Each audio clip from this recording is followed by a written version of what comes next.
day we fight. We'll take our pace, we won't give in, our victory's in sight. Only a sword in our hand, but we enter the lion's den. We're not waiting for a war, we bring the war to them.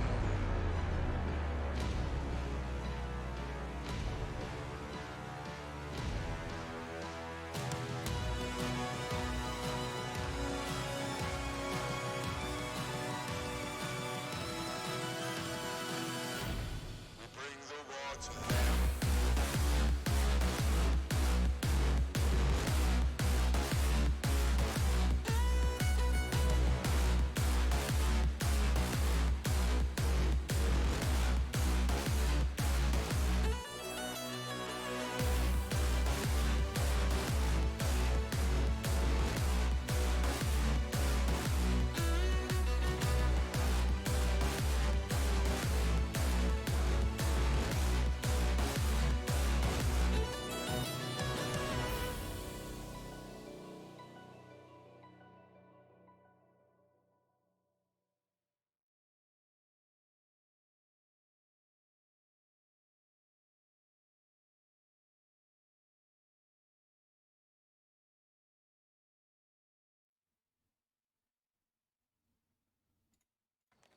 That is indeed your cue, Efrit. Take it away. Well, welcome back to the Shattered Realms, and yeah, what do you guys remember happening last time? What did you do last time? Give us a quick recap, if you would. So, last time, we attempted to investigate and possibly take over a abandoned castle, to only find that it was haunted by a banshee that our rogue, I'm going to say, tried to seduce, although it wasn't really that. It was kind of funny to assume it was.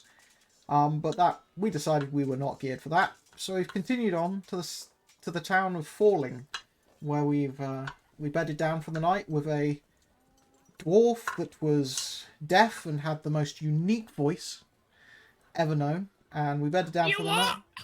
Yeah, that's the one. We bedded down for the night, and in the morning we went and spoke to the blacksmith and discovered that, yeah, silvered weapons we do not have enough gold for. So we have decided that we are going to heist the money convoy belonging to the Kaiteron soldiers on its way to Forling. Or something along those lines. It may not be a heist of the money convoy, but there's definitely going to be a heist of money. And that is what we are planning and executing today. Maybe. Hopefully. This is D&D. It will probably all go sideways. We're probably all set up. Yeah, we're going to get set up and we'll end up in the stocks. A short campaign, yeah.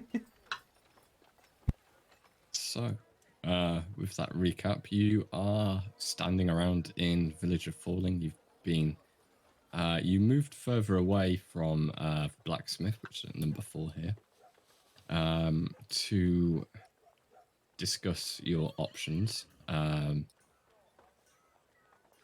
So you're stood more or less somewhere around here, talking it out. What are you doing? It's still reasonably early in the day, although the couple of boats at the docks have pushed off, one heading downstream, one heading upstream, and a couple of fishermen sitting not too far off fishing.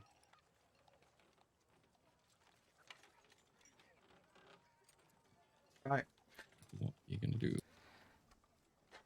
We need to find a base for operations, because I don't know about you guys, but I don't want to spend the next minimum possibly week, possibly more, in this town living in a goddamn barn. Well, along with, scouting out where our heist is going to happen, we need to get a lay of the area around here. Well, Towns, routes. are we going to hit the shipment or are we going to rob one of the towns? No. Remember, we discussed robbing the town, not the shipment, because we discussed how bad that could be. Yeah, there's going to be, Yeah. thinking about it, the amount of silver that you need to pay the amount of soldiers, even that we've just seen in this town. depending on how long it takes for the shipments to go, if it's like a month or two, the amount of just pure weight, there's no way we can hide that much silver. Right. So hitting the town, I think, is the better option. Well, we 'Cause- came up with the idea that small towns like this are probably not going to house their money here. They're going to get a disbursement from a larger town nearby. And so therefore we're probably going to have to go there in order to find the money. This is on the way into the I forgot the name of the area we're in. Halleck, that's the one. On the way into the Halleck, this is the first town from the big town we were in. Every town subsequently to this one, you got to go through this town. So the money will be coming through. We're getting pointed at the village of Forling. Right, the village of Forling. Yeah. Which means it's not going bigger. Yeah, but the thing is, we're what, 20 leagues or so from the nearest town? The money's going to come here, and we're going to get the money when it comes here. We don't Are necessarily... you 20 leagues from the nearest town? At least. Are you sure? Of this fact. Now you're making me think... Well, we know Is nothing your map to about the scale? village. Mm-hmm. 1 square 1 mile. I gave you some, not all, the settlements. So then we have to go back to the big town. As Well, in, there are there's more other- settlements in Valhalla. But that doesn't matter then if we've got to go back to the big town. But what if there is a larger town in the north of us? I assumed that... Would our characters, seeing as we are very much members of the Republic of Cerith, know about any other towns in the Halleck? Yeah, there are more. There's more settlements further north, some of them larger. Right, so let's head there. That's the point I tried to make last week as well. But, You didn't get never picked up. did. As far as we were aware, the big town that we came from was like the stepping stone into the Halleck. Inside the Halleck, there was nothing big. No, That's you've that's just what you crossed made into- the Halleck out to be, was like frontier zone. Yes, an occupied frontier in 2 stages, more or less. If you were to look at the map, I believe, that I drew, we've got the upper and lower Halleck. I've always stated the upper Halleck is almost entirely uninhabited. The lower Halleck is inhabited. And these are two... The Halleck is considered a region to itself within Cerith. Falwith is a border town between Strasset and Dusset, regions in the south, or in the main part of Cerith. So probably as far as the lower Halleck is concerned, this is a fringe town. And then You're... go a little bit more north, we'll probably find a little something bigger. Yes, you're on the... You've literally just crossed into the Halleck as soon as you set foot on the northern side of the bridge. You are at literally in the initial borders of the Halleck. To try and explain this a bit better, maybe, because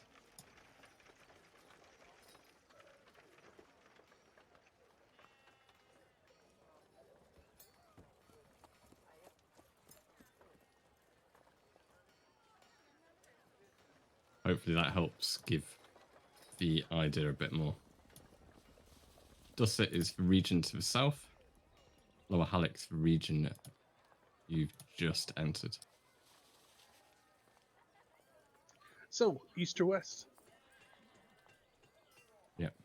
Oh, yeah, might be handy as opposed Well, to have a... according to our world map, it'd be east or west.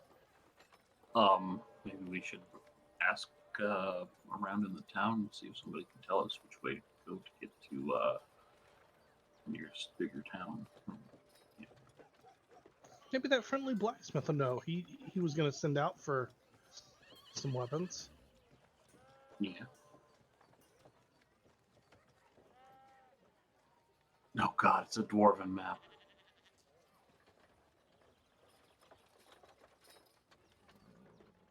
Apparently so. Unfortunately, I'm not twisting it round, rotating it 45 degrees for everything to be on a weird angle. Because it's a nice map and I don't want to ruin it.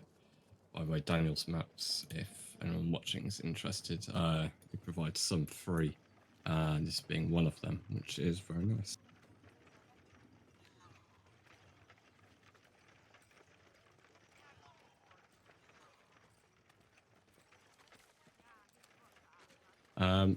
You had, as a bit of extra knowledge, just to help out, maybe. You have seen signposts around, so it might be worth having. You could have a look at the signpost, or indeed you can go and talk to the blacksmith. Yeah. Samuel Saxon, should you wish. Go look for the signposts. Okay, walking through town, you come to the central crossroads, here-ish, and in the center, and in the center there is a signpost. Going east, it lists 2 locations: Dorsberg, and underneath it, Ferrell. To the west, it lists Harlow, Dargan, and Sorlang.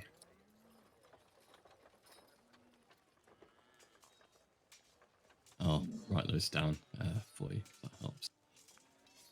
Well, we know Farrell is a crossing town, so it's probably the same size as this one. Probably.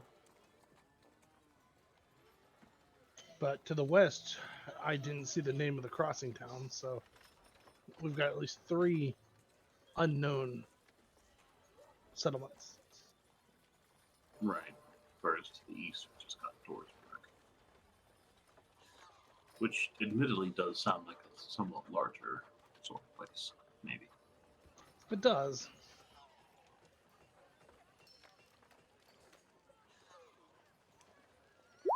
There we are. If you want the spellings at all.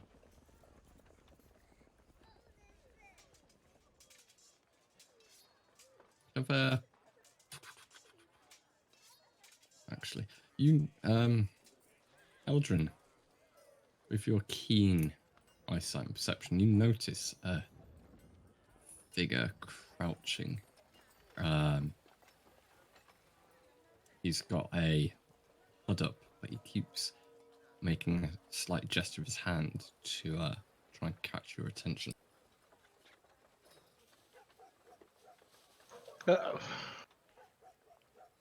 All right, we'll go over and see what this masked person wants. You walk. Are you just going openly, or are you telling the rest of the group? Is it just you? No. I'm going to get the rest of the group's attention, and then we'll kind of move that way. Not going alone when you get stabbed in the face. Okay. Sparks is up for going with you. For those watching, Sparks can't make it this week. He's got an early start, so I'll be playing for all of Sparks where needed and making dice rolls. Otherwise, she's in for back, more or less, not doing much unless it's necessary for the group. So everyone, the other players will take center stage. I assume the others come with you. I will be hanging back a bit. Okay.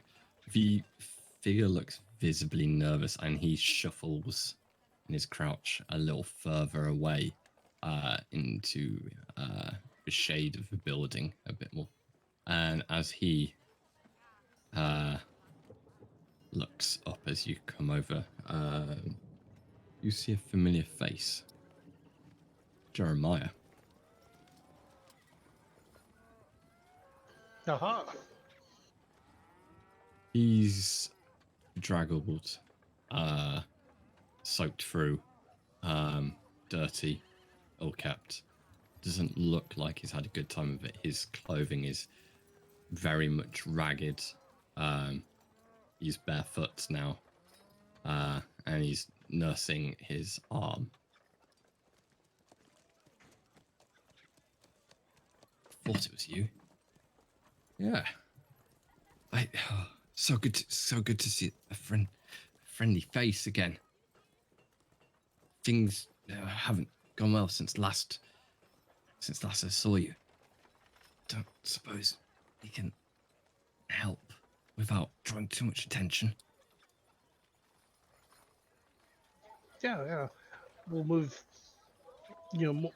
out of sight, and we'll try. Can we use medical use to see how injured he is? Yeah, so yeah, roll the medicine skill. You just want to check him over.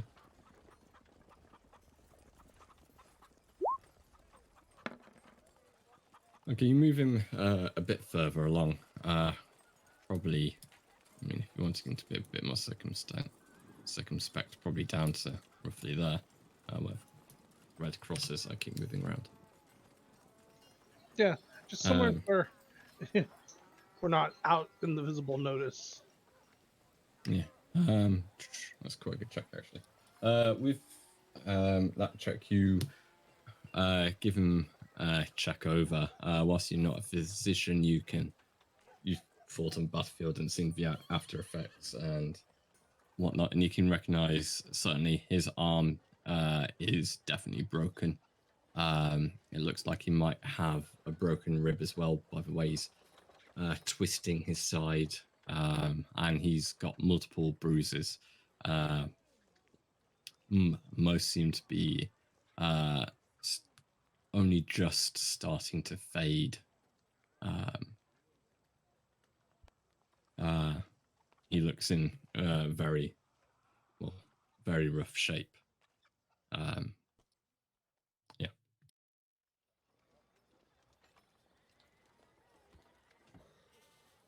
Yeah.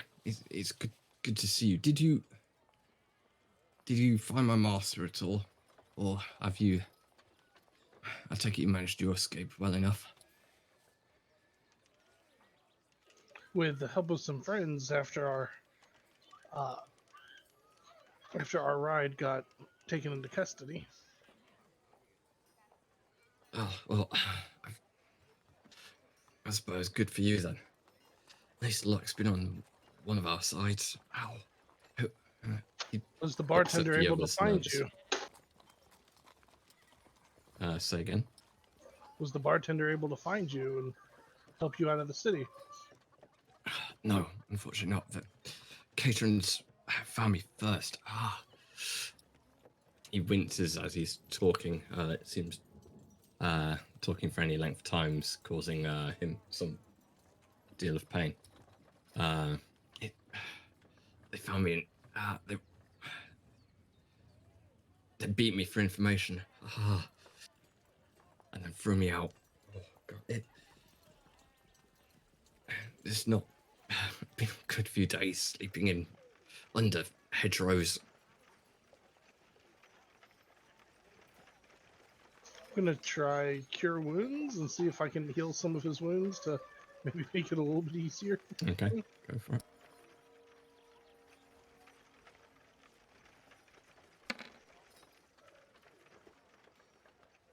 Yeah. You lay hands on him, specifically touching the broken arm, his side, and you can see him visibly change, and his eyes brighten a bit as you do this, and he moves his arm and goes, "Oh, thank you. Oh, wow, I almost feel brand new. That's fantastic. Oh, thank you so much. Oh yeah, I bet my side doesn't hurt. It doesn't hurt to talk anymore. Thank you so much. Thank you. what should I call you? He looks round at the others, and looks along the streets around you. Or, whilst there's no one within eyesight, it does appear that he has a very fugitive glance and stare to him. These are my compatriots. They're all good. They're not going to harm you, and they're no friends of the Kaiterons. Yes, well, that's good. There's, there. What's your plans now then? Think you said that you were heading north here. I was hoping I might see you, and I could possibly join with you. If you need help with papers and diplomatic work or that kind of thing. He looks hopeful at this. I'm gonna leave him there and move with the others, and so we can discuss, what to do with him. Sounds like a good idea. All right, what do y'all think?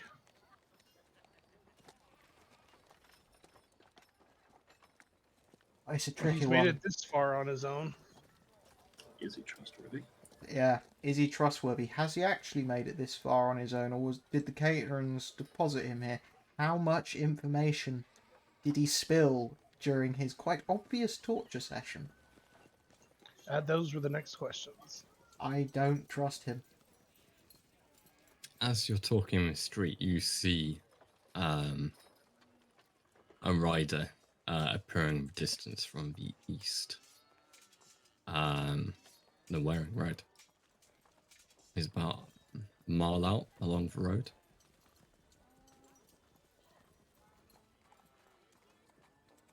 Shall we move our conversation off the main road, gentlemen? Shall we go for a wander down towards the docks? Yes. There's suspicion. Yeah. Okay. You walk casually down towards the docks and find a couple of stones to sit on. Whilst having a discussion. Jeremiah follows you down. He seems to be getting used to being able to walk without having to be careful of his side and arm, and keeps like stretching out his arm, grinning to himself that is fixed. Comes to a stop with you all and sort of looks anxiously amongst you all. His eyes certainly linger on you, Ruthen. Interesting. So, can you help me? Do you have work? I'm willing to work to help in any way I can, but I've got nothing. I've got nothing else.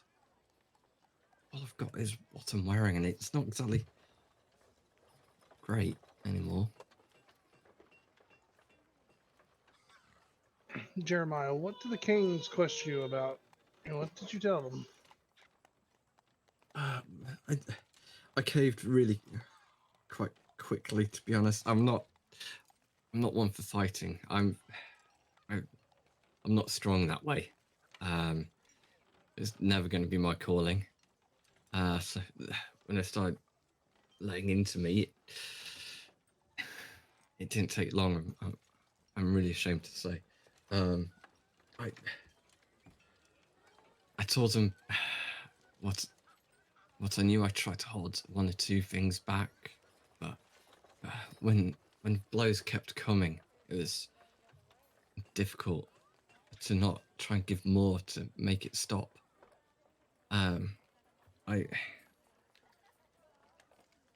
said that my master, he'd fled already. I did say that I'd seen you, but only said that you were in South Dusset and that you were returning home because I thought that might at least help a little bit. I don't know. So I wouldn't go back into the woods around Croson anytime soon. So they might be searching for you there. I didn't know much else really to tell them, which annoyed them, I think, more than anything else, and caused them to keep at it on me, and until they seemed sure that I didn't know anything else. But I didn't drop the master's daughter in it. I managed to not say anything there. I just said I climbed over one, slept in the garden.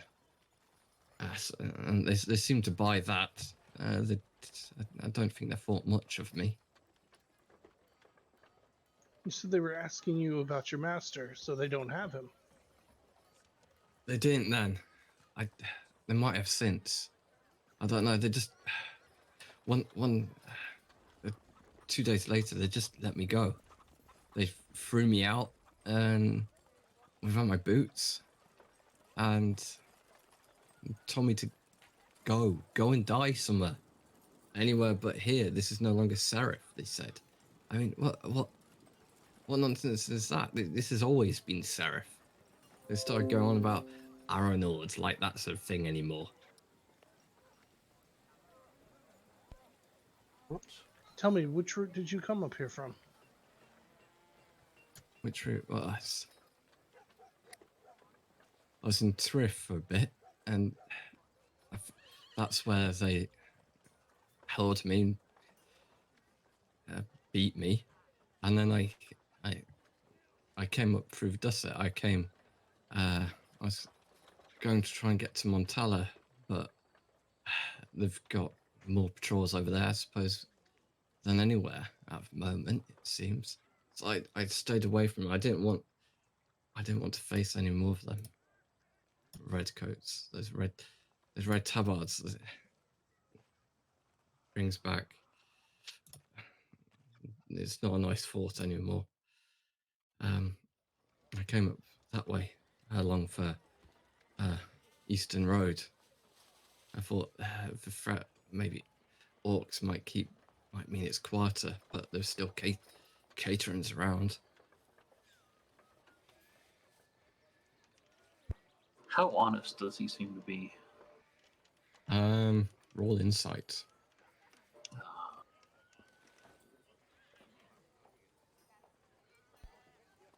I'm gonna say he sounds like he's moving suspiciously fast for a man with multiple broken bones and no shoes.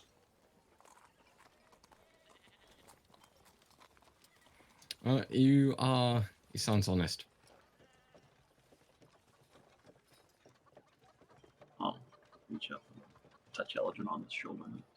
I've got a question for him, if you don't mind. Go, ask away. Now this guy, he's a halfling, right? A question for you, Everett. This guy, Huffling. Well, what race is he? Is he short? What? He's human short. Okay, so human. Okay. How jumpy does he seem? Very. He's glancing around. He's got a very fugitive look.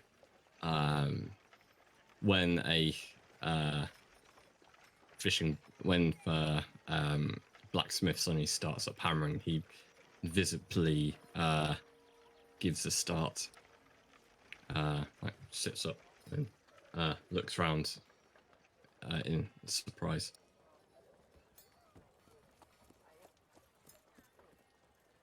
Okay, I will I'll look him straight in the eye and say, okay, I've got one very important question for you. Mhm. And then, using telepathy, I will add, and if you lie, you're going in the river. He recoils at And that. You double voice and falls back off the stone he was sat on. I'll just take a step up next to him. Say, are you currently working with the Kaiterons? No, never, never. Why would I do that after they beat me? Why would I do that before? I work for Cerith only. Cerith once and always. I'm at least believe in that. I might not be able to stand and fight for it, but I can believe it, can't I? He looks visible. His eyes are wide. He's looking very visibly shaken at you.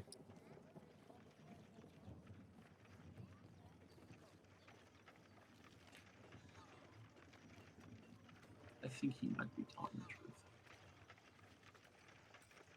That's what I'll say to Elegant as I turn around and just take a couple of steps back.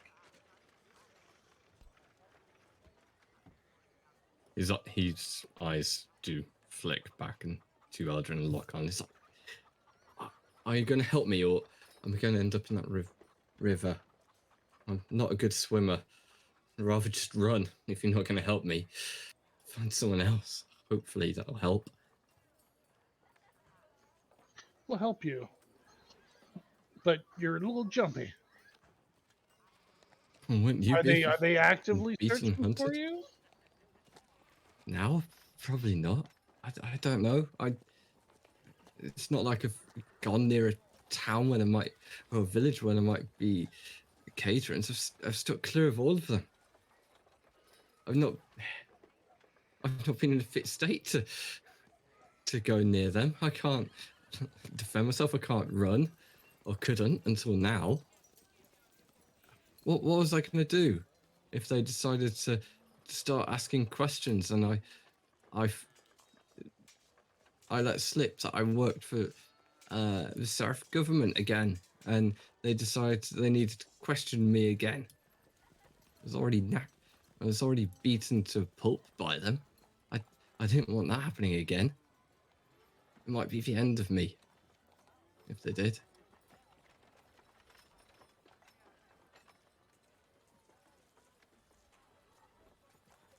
I'm going to tap the shoulders of my two compatriots to get their attention and turn away to have a quick discussion. I'll make sure that where I'm standing, I can see him. He gets back up onto the stone he was sat on, and his eyes flick between the three of you. He glances often at Corvin and then immediately glances away. This man is a ticking time bomb. The less he knows, the better. He's already revealed the fact if he gets captured, he's filling everything immediately. He's too much of a liability to keep with us, but he is a good man of Cerith. I think we give him a small parcel of gold to get himself some new clothes, some new shoes, and get somewhere he can stay safe, but I don't think he should come with us. He's too much of a liability. I don't know what links you have to this man, Eldrin, but I do not want him near us where he could learn our plans and at the merest threat of violence from a Kaiteron soldier, spill everything. I agree we probably shouldn't keep him with us. He's too jittery. Yeah. Being that he was only the servant to a high-ranking government official. It's understandable why they want him, but he's not going to know anything. But I do think he still has uses for us. That's it. He is quite diplomatic. We give him a bit of silver so he can sort himself out, and make sure he stays somewhere where we can get back in contact him if we need him. But for the moment, we just can't have him with us. Maybe set him up to stay in Forling, see if we can't get him a job with the dwarf in the pub or something. But we can set him up somewhere safer. As long as he keeps his mouth shut, the Kaiterons aren't going to be interested in him. He's just another vagabond fleeing a broken country. Yeah, the only reason they would want to is if he mentions his master's name again. And yeah, so I think we're in agreement here. Though I don't know if this little town is going to have anything he can do. Anyone can serve He's beer in a He's a paper person. paper person.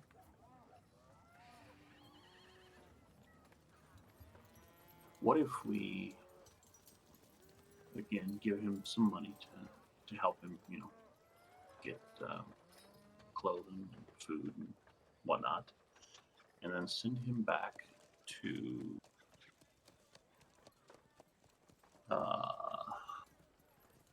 Falmouth to get a job, and let him know that when we're ready, we will contact him.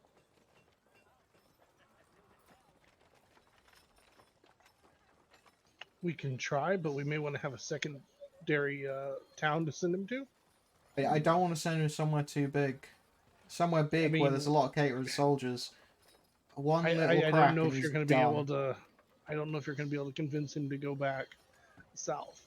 Yeah, no, don't send him south. We send him either here, set him up in Forling, or in another town or village in the Halleck. He's not going back to Dusset. Well, we could take him. We could just make a decision quickly with which way we're going, and we can take him with us to the first small town, and get him set up there. And then we can go on about our business. We don't have to include him in that discussion. Yeah, I think that's probably that is the best option. Yeah, it probably is. Get him to a little bit larger town where he might blend in a little bit better.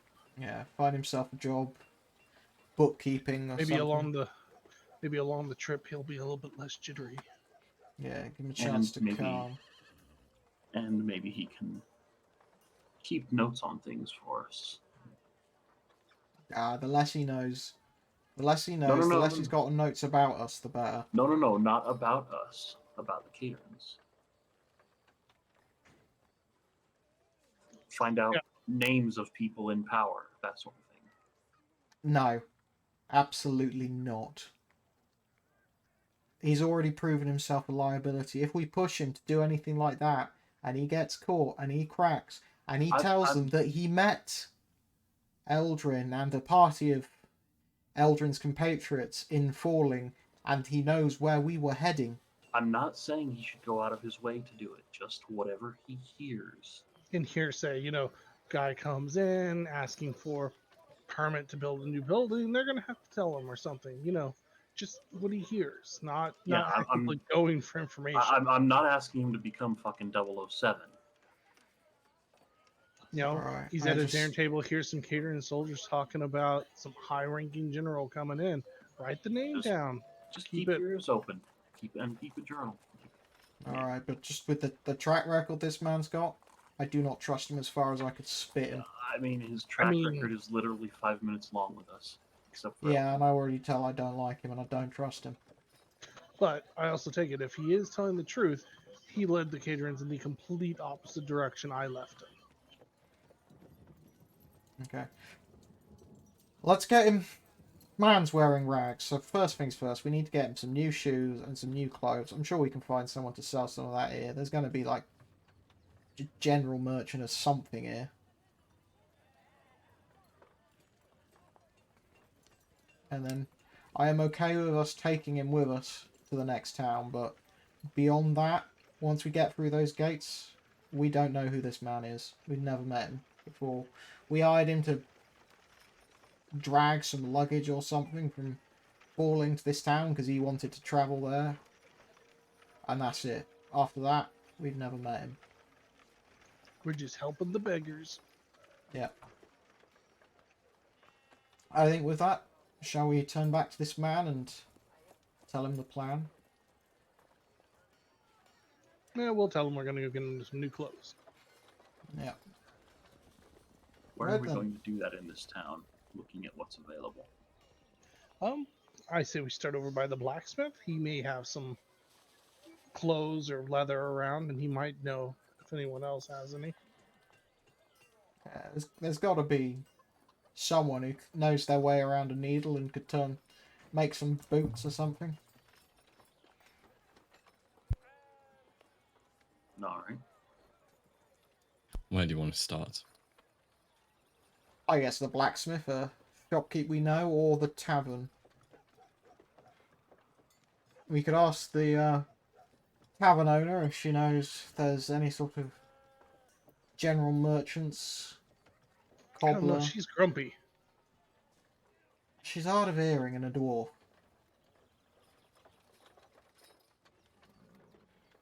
All right, let's go talk to the grumpy dwarf.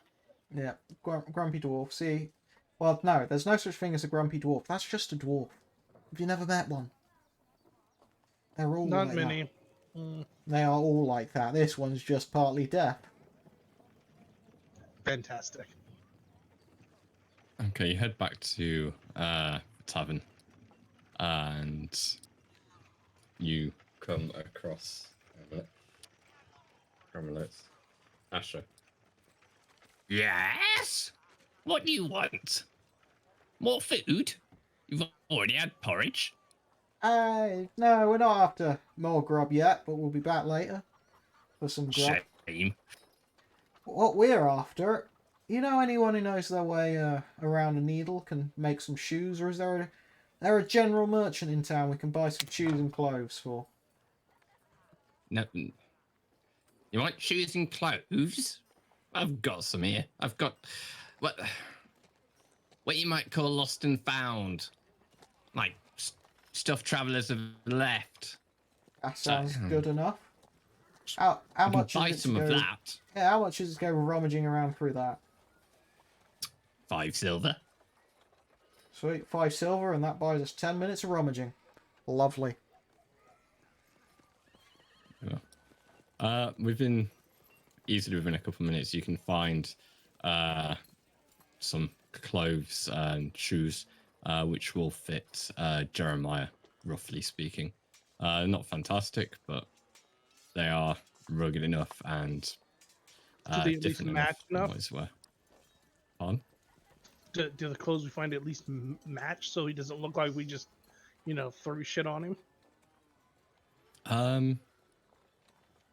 They're not fantastically well fitting, but when you get them back and him dressed in them, it just looks like he's a poor peasant, pretty much.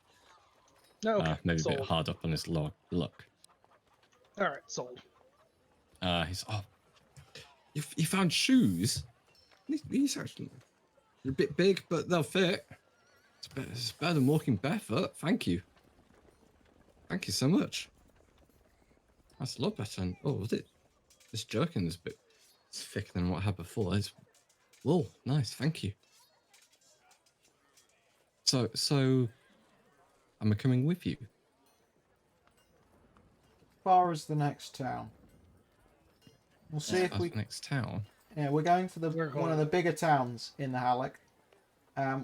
You can come with us, and when we get there, we'll give you a little bit of silver, so you can set yourself up.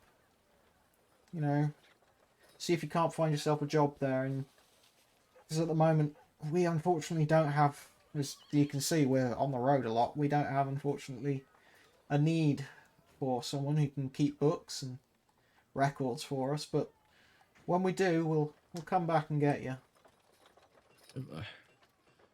One of towns. Well, if you're going to Dorsberg or Sorlang, that would be great. If you can travel with you at least that far, I mean, there might be something there for a scribe's job going. Yeah. I can definitely do that. That'd be brilliant. Yeah, probably. Although as a group we've not discussed yet. Are we going to be going to Dorsberg or Sorlang? Do we have any idea which one's bigger? Sorlang's got the monastery in it, whereas Dorsberg's a bit more posh. Jeremiah says. Which one would you say is more logistically important? Hard to say, really. I mean, best place to hide him would be. Sorlang's possibly a bit bigger. There's more people living there, farmers and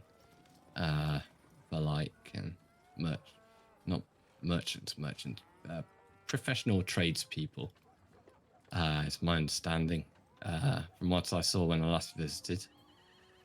No, that was a few years ago now. A few years since I last had to travel up this way and try and settle disputes.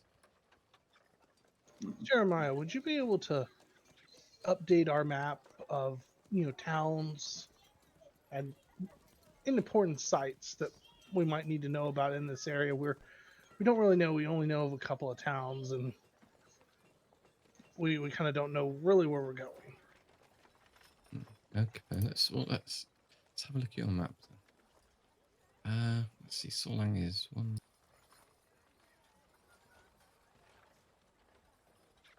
Just double check that. Yeah, Forling's puts his finger on map. Forling's there.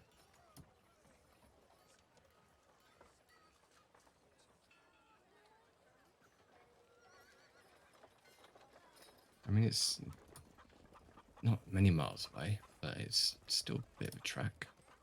And Dorsberg is roughly here.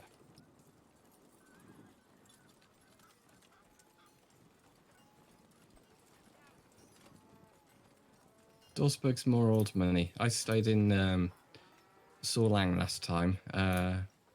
Yeah, dealing with those lizard folk that you helped my master out with. There was a dispute. I had to try and settle, calm the nerves, as it were. Get things back to normal a few years ago. That's where I stayed, and it's a sizable town, I suppose. Walled. Yeah, monastery on the hill is sort of a big thing, I suppose. Who runs that monastery?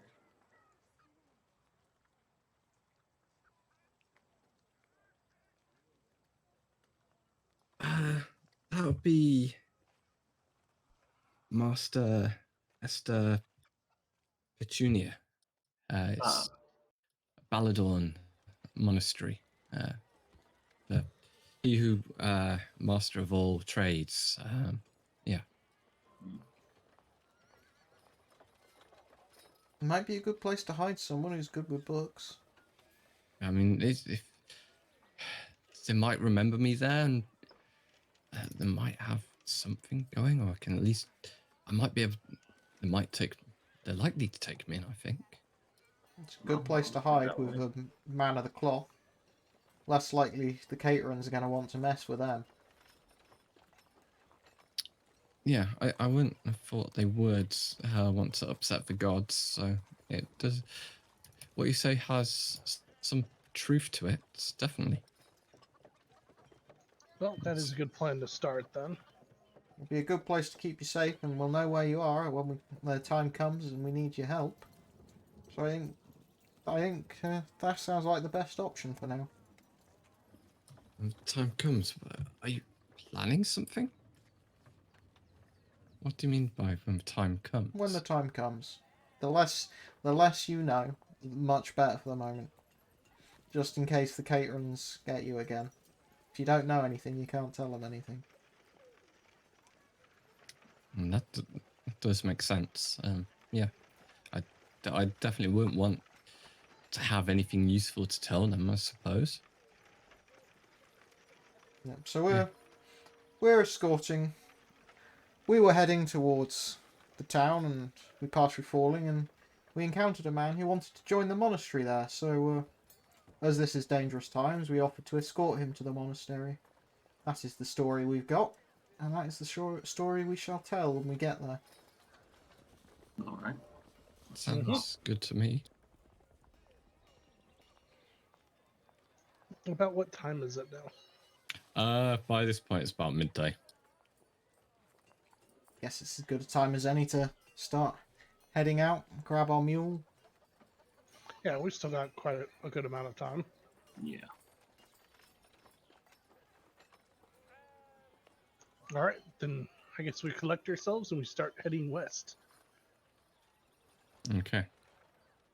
toward the town of Forling. Okay then. You collect As your. we're okay. No, go for it. Go for it. Got No, something. Go. well, no, it was going to be after we left the town and we were traveling for a few hours. Okay. You leave Forling, pulling your mule behind you. Sparks seems to take charge of it today and seems quite happy to actually just sit on top and ride it along whilst the rest of you plod along. If anything, this makes it your travel speed slightly better, as you're no longer slowed by the gnomes' short and stubby legs. She starts snoring as you continue along, the mule just following, regardless. Couple hours passing through wilderness grasslands at first, and maybe an hour in, you come to a crossroads. The road splits in three. North it has Harlow on the sign. Northwest, it lists the Lady of Sorrow, and on the more western one, it lists Sorlang.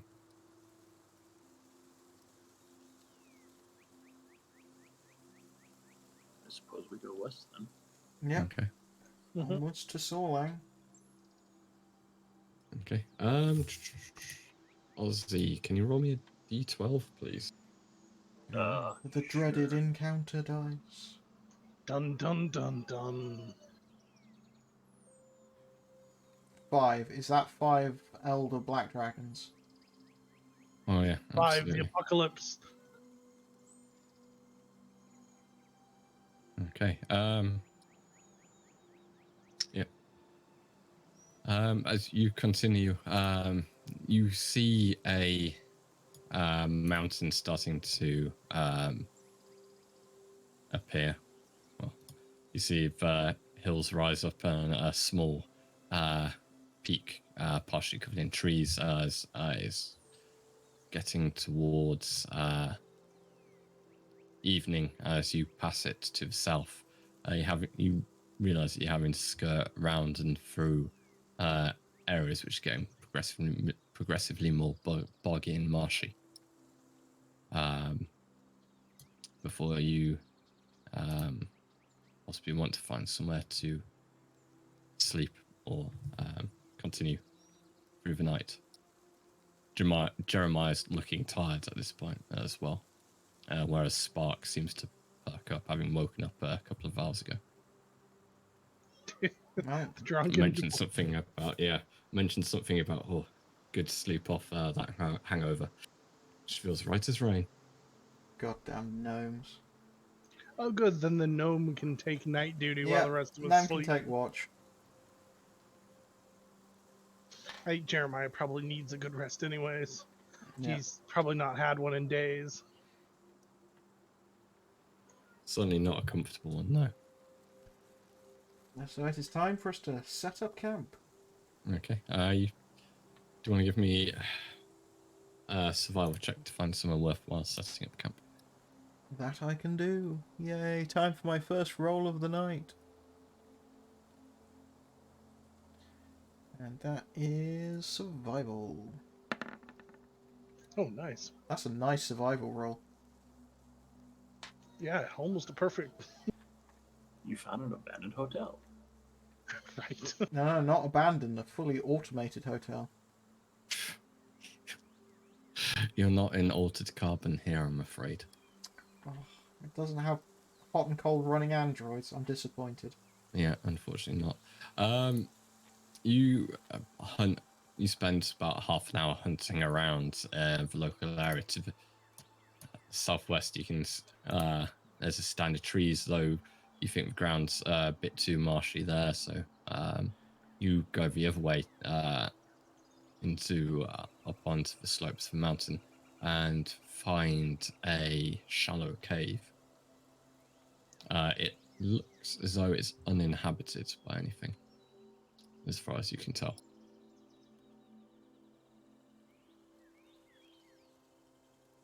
Sounds good. Is that a shallow cave? Yeah, shallow cave. As in, it's not a deep. It doesn't go far back that far. Okay. Can we see the back of it, though? Yeah, you can. Okay. Well, this would be a nice place for camp. Yeah, night begins to fall, and Jeremiah sets about gathering wood for a campfire. Forling saying how thankful he is that he's traveling with you all. He feels much safer.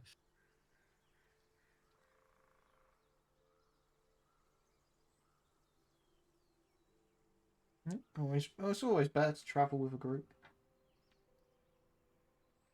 Extra set of eyes for looking out for wolves and orcs. Oh, yes. Can we trust that our gnome won't wander off? Yeah. Sparks. We've tied up Like, Sparks We need with to the tie him horse. to a tree. Yeah, we'll tie him up with the same lead we got tied up the pony. Well, yes, let's make sure we tie up the pony so it doesn't run away. All right. You set up camp. Take it. Sparks taking a watch. Eldrin, are you going to sleep? Sorry, Corvin, you've normally been taking watch. Are you going to stay up all night? Or are you going to actually sleep for a change? I will go into my tent, and I will be quiet. I thought we were going to make loud snoring noises, but not actually be asleep. No, I'll just sit quietly, but inside the tent where I can't be seen. Okay. You've only got 2 tents, and there's now 5 of you. I thought, oh, that's right, they're 2-man tents. Fuck. Mm-hmm. I completely forgot about that. Well, we're assuming you're sharing with Sparks. Then And Sparks is who's on watch? That works, I guess. Yeah. I will make a... Jeremiah can share in. with... Oh, you're He going to looks stick in, him with sees me? you, and goes, rather not, actually. It's like you're bunking with Rufin, or you sleep on the floor of the cave. I think the cave is good enough for me, definitely. Caves are wonderfully comfortable. Rufin will say, yes, more so going than through his... oiling his crossbows and hedges. sharpening his short sword. It's Definitely not like more he's so going than to under kill you in hedges. the middle of the night.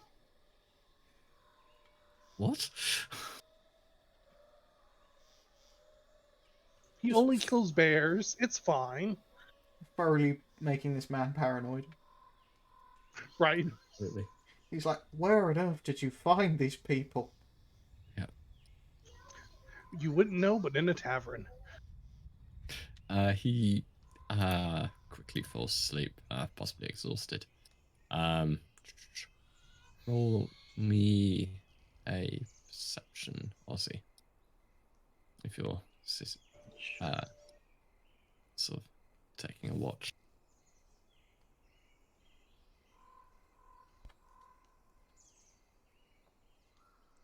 Early in the morning, you hear a light, heavy breathing, turning into snores.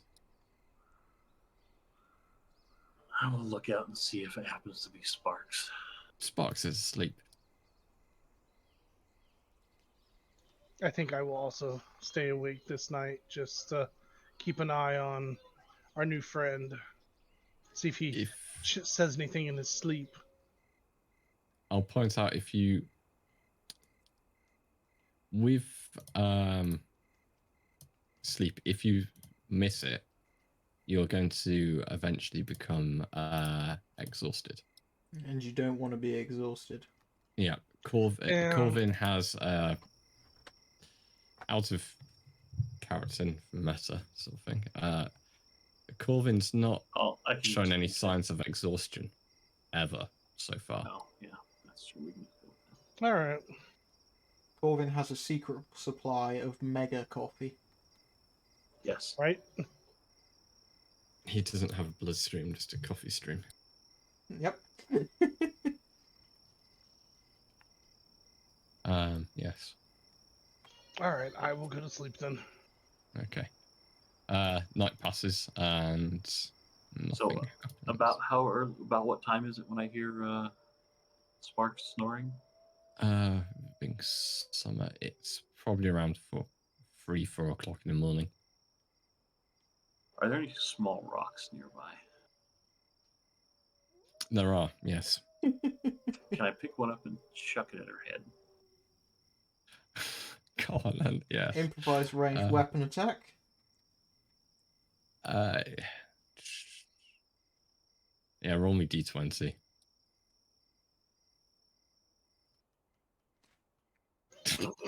Wow. You Who did I missed hit? badly. You missed badly. The rock small stone pings off the wall above Sparks' head and rebounds back into your face. Oh, beautiful. Did it wake Sparks up at least? No. Is everybody else asleep? Yes. All right, I'll do this. No one witnessed that. I will summon the spear into my hand, poke her in the back with the handle, and then reabsorb it. Huh? What?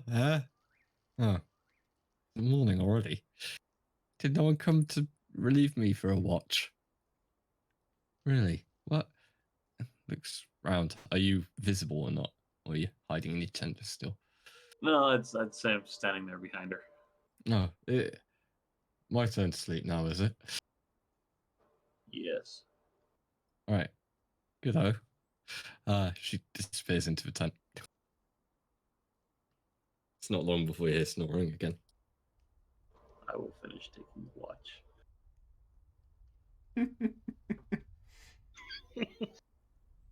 The night passes, 20 minutes day of it comes. that are left. Yeah. It's a couple of hours, but yeah. Too bad we weren't all awake to witness that. Right?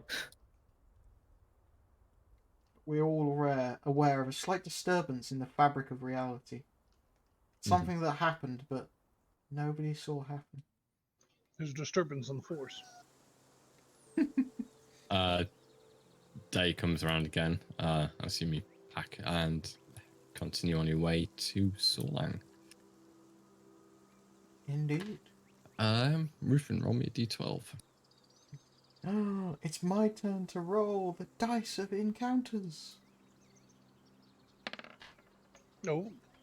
Ooh, lovely. There's a chest full of silver coins majestically fall out of the sky onto my head. You wish. That might kill you. Yeah, it does, but it's heavy and does. But today is a good day Yeah, to so die. about that, okay, let's see. Roll 10d10 damage. Here we go. Right, 10d10 you say? Oh no. As you're walking, a chest of coins doesn't fall out of the sky, crushing you to death. Oh, I am reduced to a thin paste on the floor. That easily. Yep, that is one very thin paste that was once Rufin splattered all across the road. You're coming through a band of trees, only a mile or two out from Sorlang, and a figure steps out into the road in front of you. Bow raised. Longbow raised, pointing at you. Eldrin and Corvin, it's now that you come to realise around you in the trees, about half a dozen other men or humanoids also pointing bows at you all. Even with your high levels of perception, they've managed to take you by surprise. Yay, I've always wanted to be held at bow point by bandits. I can tick it off my bucket list. their leader calls up. Hold fast and state your business. For this is a shakedown, obviously.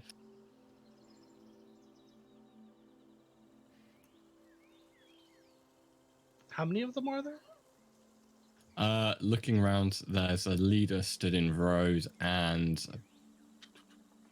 6 total others. They came prepared. Yep, Mm. possibly. They're wearing a mismatch of clothing and armor. There's a mixture of weapons across all of them. Some also have short swords or long swords or axes at their sides. Some So appear to have basically mail shirts. whatever they could muster together. Yeah. Green and brown seems to be the main sort of colours of their gear. Almost universally, they're wearing a green cloak, which matches fairly well with the terrain around you. I said, state your business. Who are you and where are you going? Make this a lot quicker if you comply. We're travelers heading to Forling. Aye, where from? Kaiteron. Heard this one before. No, No? As Not he we are says sure I from believe you. Kaiteron, as he That says one. from Caterer, I'm going to spit on the floor. I think we've got a live one here, lads. So you don't like the Caterans then? It's been a bit of a shock for us too. He starts to lower the bow. Who are you then? I want names. Proper names, mind. Oh no, if you're not.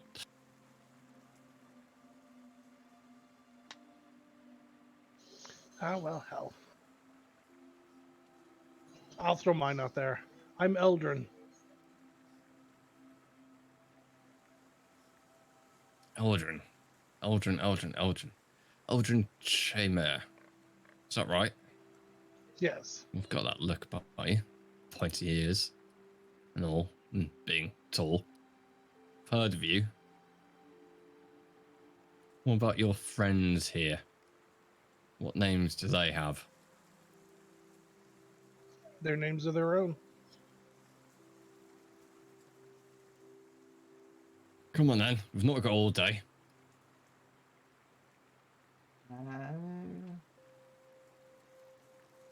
Name's Edric.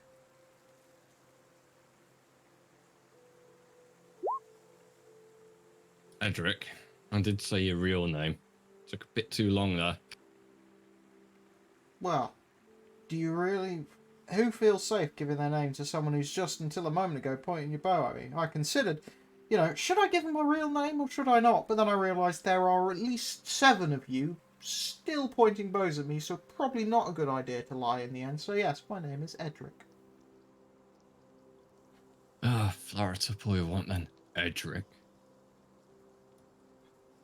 But who are we to ask you all this? I'll find out in a minute, maybe. What about you then? He looks towards you, Corvin. You look like you've got money. Money to spare, maybe even. In these hard times. Whatever gives you that idea. My name is Alvin. Alvin. What is yours? Alvin doesn't quite sit right with you. Don't look like an Alvin to me. I never thought so, but Trustworthy of my mom me. didn't like me. Sparks just calls out. I'm Sparks. And Jeremiah tags on. Jeremiah? I've been to Forling before. Please don't hurt me. Sparks. Oh, that seems to fit. Jeremiah, whatever. Right, Alvin, Edric, Aldrin. Welcome to the Halleck. Now time to pay your taxes. All for the liberation of the Halleck. Need them now more than ever with the Kaiteron bastards. So cough up what you've got. A couple of his men start to move closer, moving towards the mule to have a look. I will toss my pouch of fake coins to him. He catches it out the air as you toss it. Quite forthright, you. Let's have a You have shifty a here. point. It's good for the merchants to know the place and pay their lawful taxes. Seeing as though you're being so... Trying to think of a different word to compliant, but compliant. Seeing as though you're being so compliant, my name is Lord Oswald Halland, rightful ruler of the Halleck. Is that a name that's familiar at all to me? For any of us, for that matter.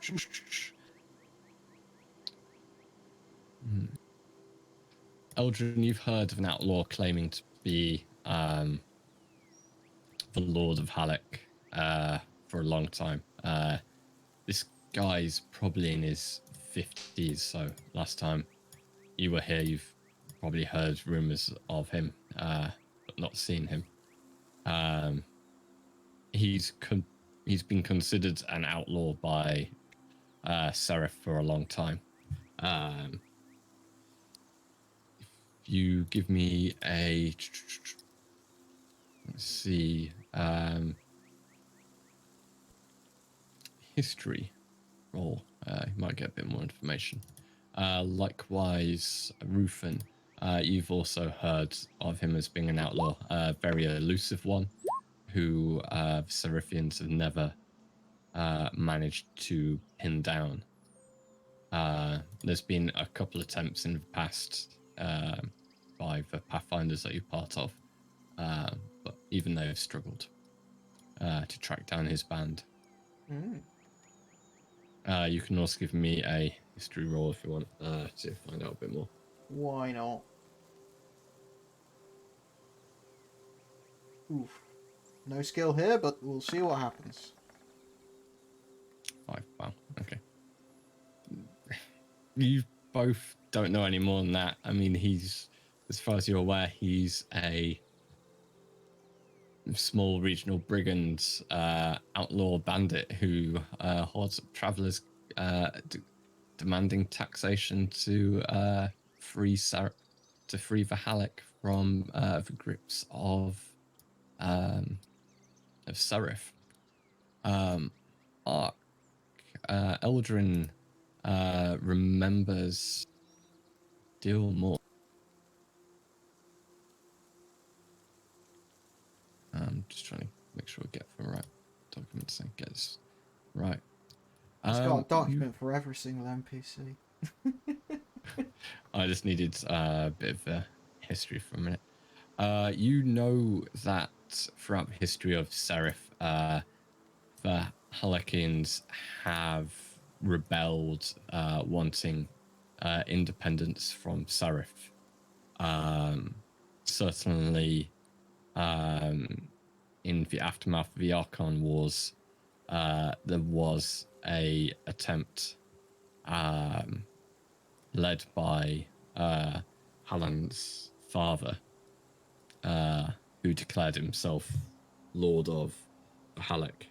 There was rumors that he had a legal bloodline claim to it, dating back to the days of the Aranord Kingdom.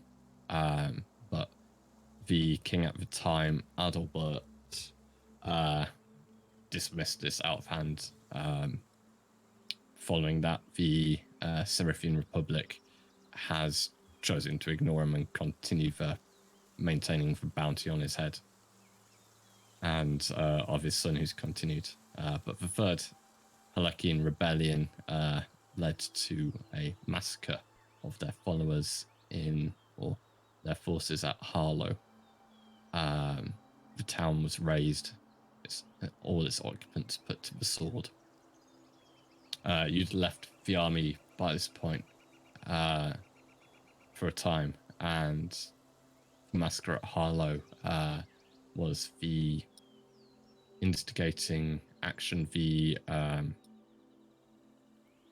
what ignited the powder keg of civil war throughout Cerith, leading to the overthrow of King Adalbert and the declaration of the Republic of Cerith. Oswald Howland and his group or gang, depending on who you ask, are the successors to the Third Halakian rebellion. The few that remain who still fight for that.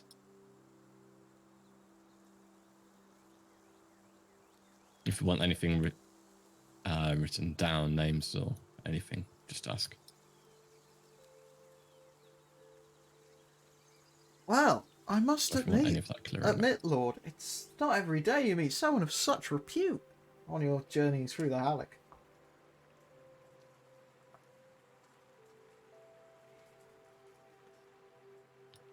I'll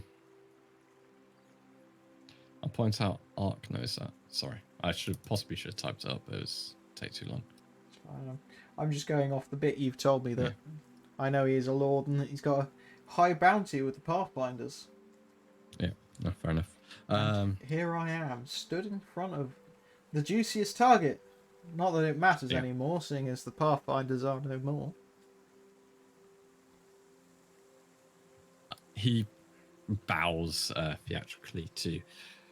Much obliged for you to recognise me as such. Few do these days, and they always come begging for my help when orcs raid or Leshens attack or what have you. And always turn back to me when they need a hand, all the people of the Halleck. It's not like you can trust those lowlanders from Cerith to do much for us.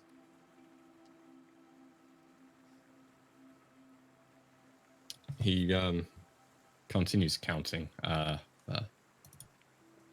coins that Corvin threw him. For his two men, if neither of you doing anything at will, continue stepping to the pack mule and start rummaging through, pulling things off, having a look. I was generally going just searching. Not the ration packs. I was going to say, Corvin says, don't touch the mule. It has fleas. They probably have worse fleas, let's be honest. One of them just tells you guys, I have fleas. It's not different. That one has fleas from a gnome. From a gnome. From a gnome. Oh dear. He continues looking. Heard it all before, mate. You can't fool me. Fleas the size of your arm, you're going to say next. And worms. Worms as well. And I mean, the gnome other probably does have parasites. worms. Yeah. I've heard it all before, mate. It's not going to work. What do you have here? Can I hit it with Psionic Blast? Really going to instigate a fight here. I'll point out that my attacks don't actually look like anything. Unless Ephra says otherwise, of course. Unless you want to make it look like the mule blasted him with some effect. If you want... If you're sure you want to, go for it. I'm going to point out I don't want to. I out of character, this man could turn out to be quite a useful ally. Yes, good. He has his allegiance to the Halleck, and we can use that. He seems to have no love for the Kaiterons. Or to be fair, old Cerith, but old Cerith is dead. Long live new Cerith. Like, you get me? I thought the whole point was to drive the Kaiterons out. Drive the Kaiterons out, and then we can establish a new Cerith and a new order, and maybe get this man on side. Give the Halleck a bit more independence. You know, give it its own rights and ability to pass certain laws and things. Oh, that's what I was going to do. Sorry, got give him proper representation in the Senate of Cerith. All right, lads. This is plenty. Oswald says, pocketing the kind of put the stuff back. There's no need. I've paid enough. So keep us going for a while. Much obliged to you. What's your name again? Kind of A. Alvin. Alvin. That was it. Alvin. Much obliged, Alvin. Just leave the donkey on and start walking. They pull back. Oswald walking to the side. At your pleasure. So long awaits. I shall give him a bow and I'll say, I look forward to meeting you again. Maybe next time in less charged situations. If I see you again, I'll owe you a drink. Well, now, sounds interesting. It's not every day you get to meet such a celebrity. Really? Why would that be? I'm a celebrity to you. Halleck born and raised, my friend. Never been a fan of anyone down south, and you're the man who sticks it to them. He points at your clothing. So why did you join the Cerithian military then, eh? Can tell the cut of that anywhere. You're just part of the last lot of occupiers. I should believe you. I mean, I needed it, and the last guy who was wearing this gambeson didn't really need it.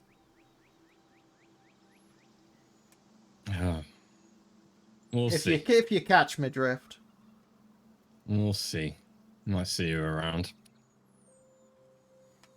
Unless anyone's going to do anything else, they disappear like smoke into the woods.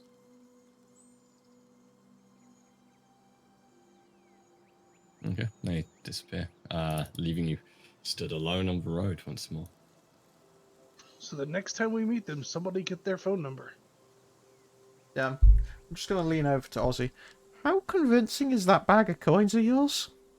Do we need to start running? Moving.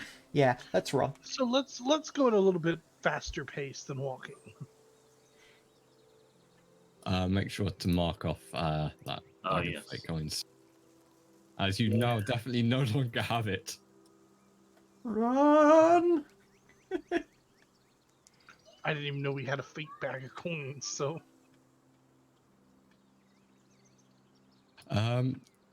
Within the hour, you arrive at the town of Forling. Where are we? Let's move it down. Ta-da. Ooh, a fancy map. Let's wait for it to load.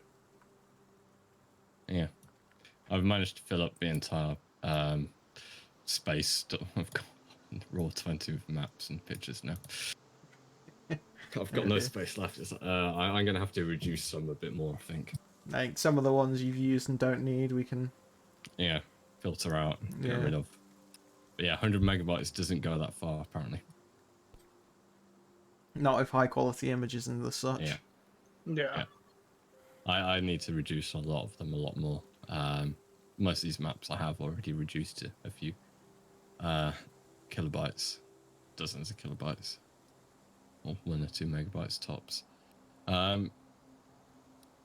Yeah, you arrive at the gates of Forling. There are guards at the gates. You arrive along the southern road here. Ignore the fact that it says 2 turnace. There is no turnace.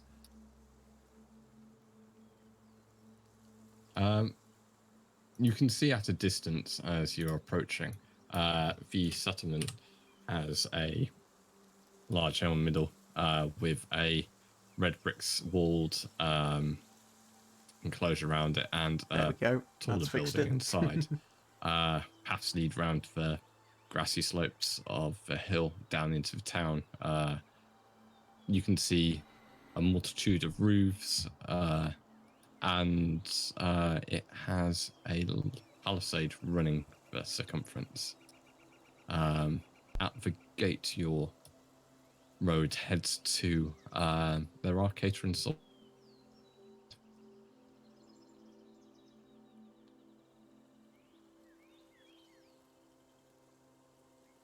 Right, well, you know the Just some drill. traveling merchants with a man come to join the monastery. Yep. Let's, I guess we need to go and approach them and get entry into Forling. Yep.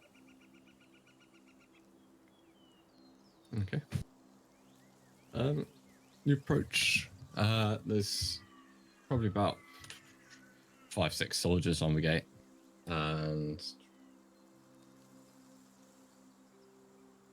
yeah, one Now, of is them. this a thick stone wall or a thin stone wall? Or It's Wooden it palisade. looks like it's probably a palisade, but yeah, it's a wooden palisade.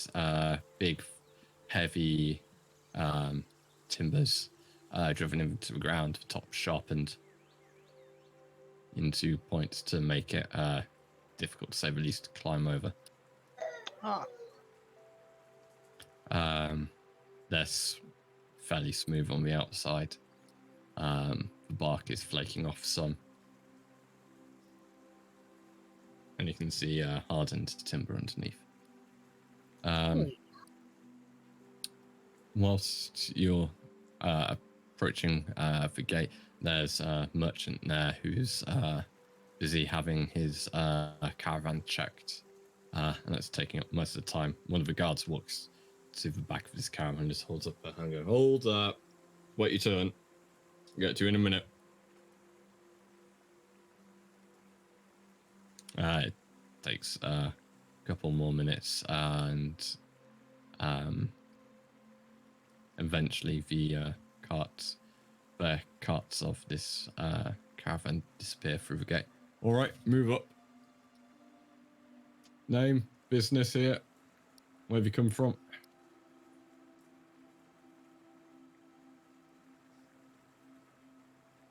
Well, don't all speak at once. We need one of the people who's actually posing as a merchant to speak first, not the guards, you know? Has Ozzy fallen asleep? No.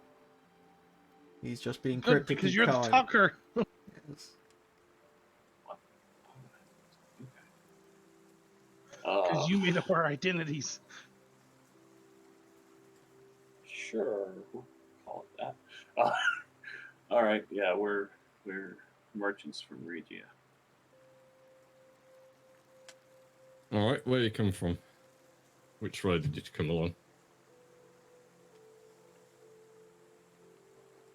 So We came east One we're from on? Forling. All right. Oh, Forling, is that but is Forling that place with the bridge we crossed? Like, oh, okay, right, Forling. Fine, fair enough. What's your business here then? We've come to trade goods, and we were escorting this man from Forling to join the monastery. He was looking scared and wanted to travel with some people. Scared, eh? What's your name then, Sonny? He looks towards Jeremiah, who just bleats up. My name's Jeremiah. I'm just travelling to the monastery, like they said. I'm looking for a job there. Good with papers, that's all. Scribe by trade. All right. Just a quick check what weapons you got, if we may. I know, time for Rupin to divulge his entire arsenal. Don't mind our heavily armed bodyguards. All right, yeah, that's fine. Don't worry. Just no causing trouble in town. Otherwise, I have to answer to the captain. And he's of the hanging persuasion when it comes to trouble in towns. So Understood. let's be warned. He looks specifically at Rufin and then Sparks at this. Shame, I'm more of a gallows man, but I can see the art form of hanging. Well, there's a nice tree and he's yet to adorn it with anything yet. And he's looking to sort of stamp his authority, so I won't give him the opportunity if I were you. Fair enough. Anyway, You don't have to worry about the on other you go one. in. If we just give it some liquor, it'll be fine. Fair enough. On you go in then. Don't have much if you're selling, you're buying. Kind of doing a little of both. Alright. Anyway, on you go in. Thank He you, sir. shuffles you through, losing interest. And you're into the town of Forling.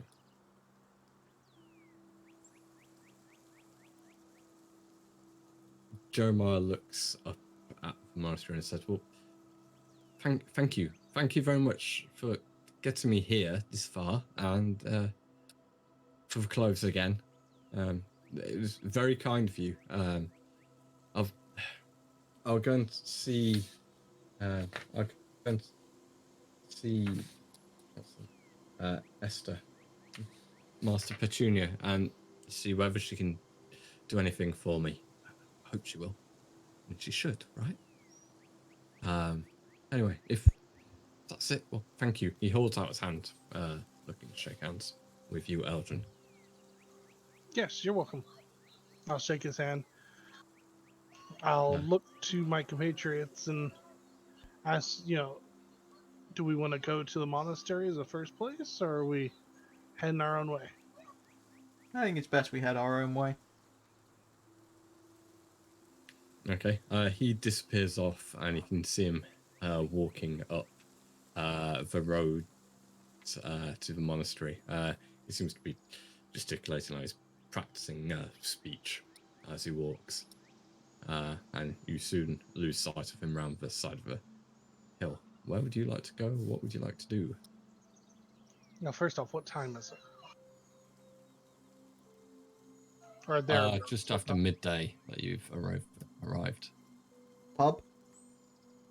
Well, let's find a room and board and a place to get food.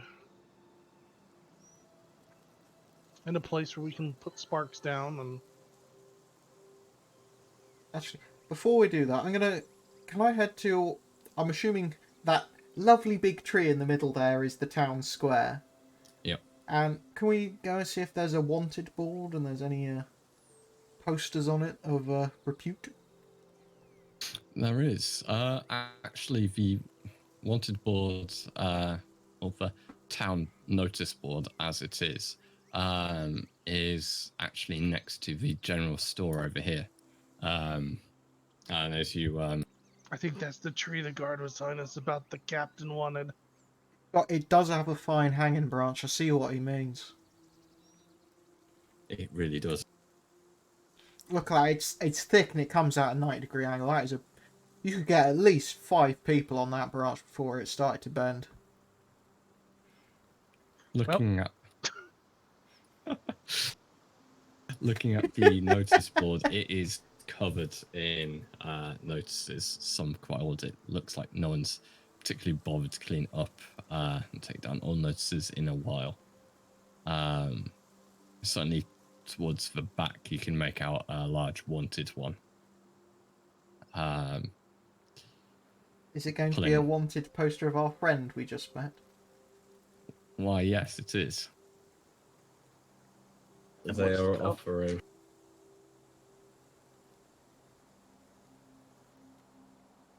7,900 silver for his capture. Not bad. Or knowledge to his whereabouts leading to his capture or death. Oh, or his death. Not particularly popular with the occupying forces, it seems. You said this was buried. Yeah, looking further down, you can see that this is by decree of King Adalbert.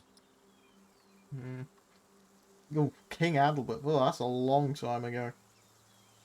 Yeah. Looking through the notice boards, is there any jobs which would befit a man of my skill set? There's a recent one which lists Let's see. Sorry, give me half a sec. Oh no, I've had to make him go look for something.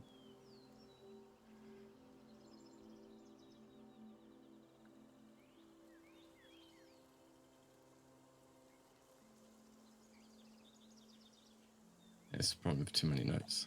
Struggling to find stuff. Gotta always be You- prepared. Yeah. There's a notice. There's a couple of notices listing jobs as definitely work for hunters and monster slayers going.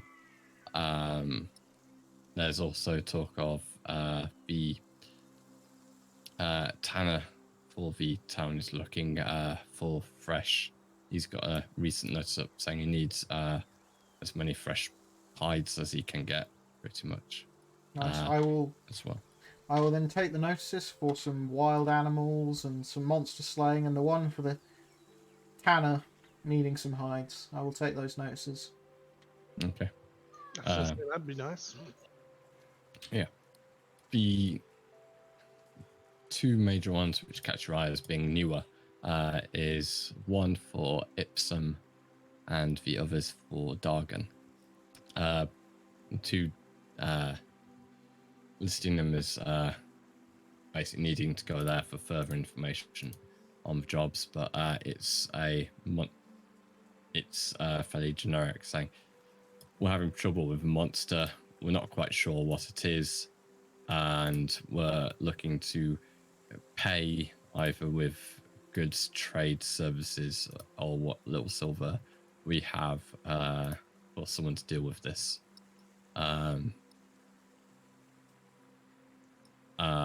For more details, please see the Ipsen one. Have a quick look at my cheat sheet. It's Cheating? Elder. I have a cheat sheet, yes. Elder Aubrey, and in Dargan, it is Baldric Davy as the listed contact. I'll pop those down for you. These might be worthwhile to check out as well. Monster hunting's always been we seem to have a knack for it. Kind of. And it's a good way to ingrain yourself with the local populace whilst we're hanging around town. Gives a reason for us to be hanging around. Ruffin's history is terrible. It really is. Mm-hmm. But yeah, I think it's a good idea because it will give us a good opportunity to just give a reason why we're hanging about the local area, doing some monster hunting, some odd jobs.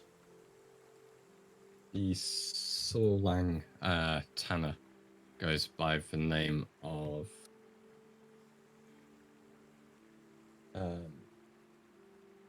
Rick Tanner, unironically. Unironically, Tanner. I love it. Yeah. A ton of names. Tanneries. I mean, it's why you get in England a lot of people with surnames like Smith and Mason, because it literally was just their job became their surname. Right. Whereabouts is the tanner's shop? Looking around, it's actually not in town. It's outside, further away. You find after asking around after a little bit, people are easier, willing enough to point it out. It's off to the north. All right. Well, Just say, follow your nose. You can't miss it eventually. Well, since we're right in front of the general store, we might as well go in. Okay. Do we need anything? You did make use of. You will have used a ration pack each plus one for Jeremiah. We probably completely forgot about. To be fair, we probably don't want to be buying that as soon as we get to the town if we're going to be spending time here in a tavern. We don't want to be just piling up dead weight that's slowly going to go off. So I think we don't buy rations yet. Oh, you're not window shopping, are you? I'm looking to see what kind of merchandise the town is bringing in and holding on to, and it might give us a better idea of what we can and cannot buy here. Fair enough. Whilst Eldrin's going to go and do that, I think I'm going to go look for the tavern. Okay. You, Eldrin, you head into the general store. It's just got a sign above, hang outside on brass or bronze, brass scales, essentially signifying general store. Inside, it's incredibly well stocked. It's large. It's selling all kinds of things. There's foodstuffs, general adventuring sort of equipment, tools. Some there seem to be some spices and ointments and other bottled goods behind the counter. There's even a small rack of weapons behind there as well. Hmm.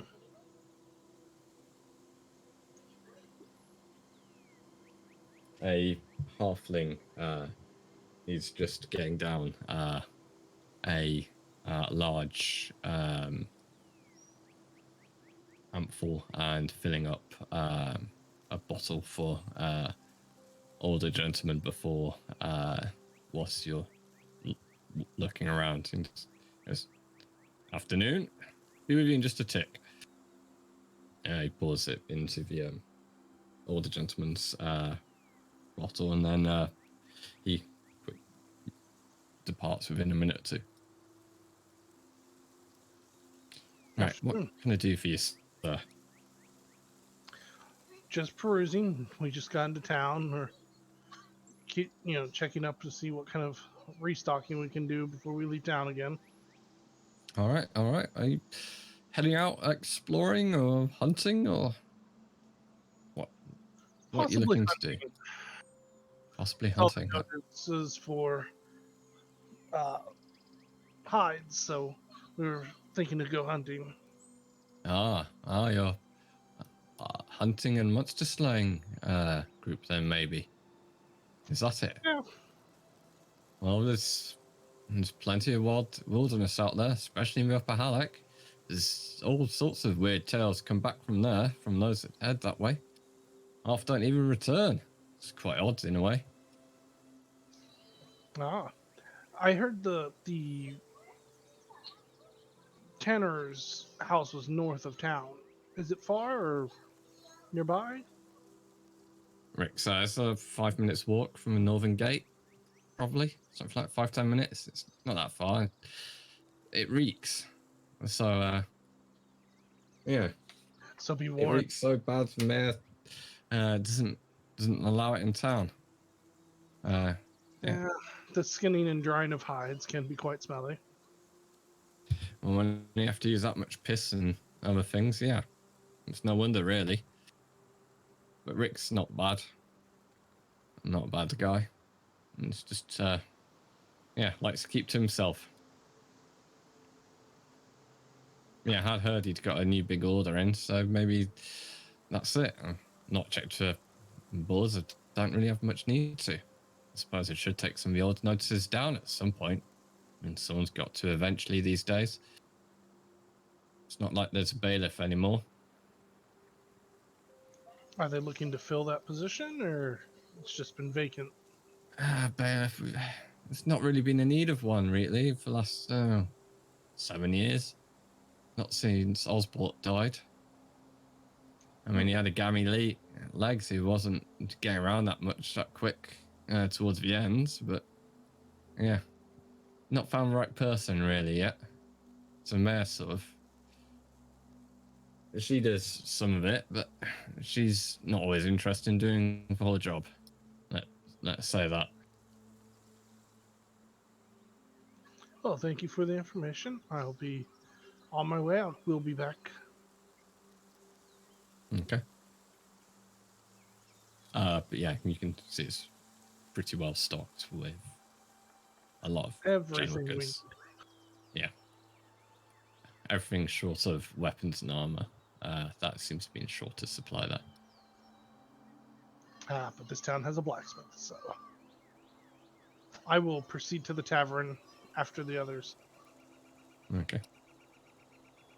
So I'm assuming that's where everyone else went.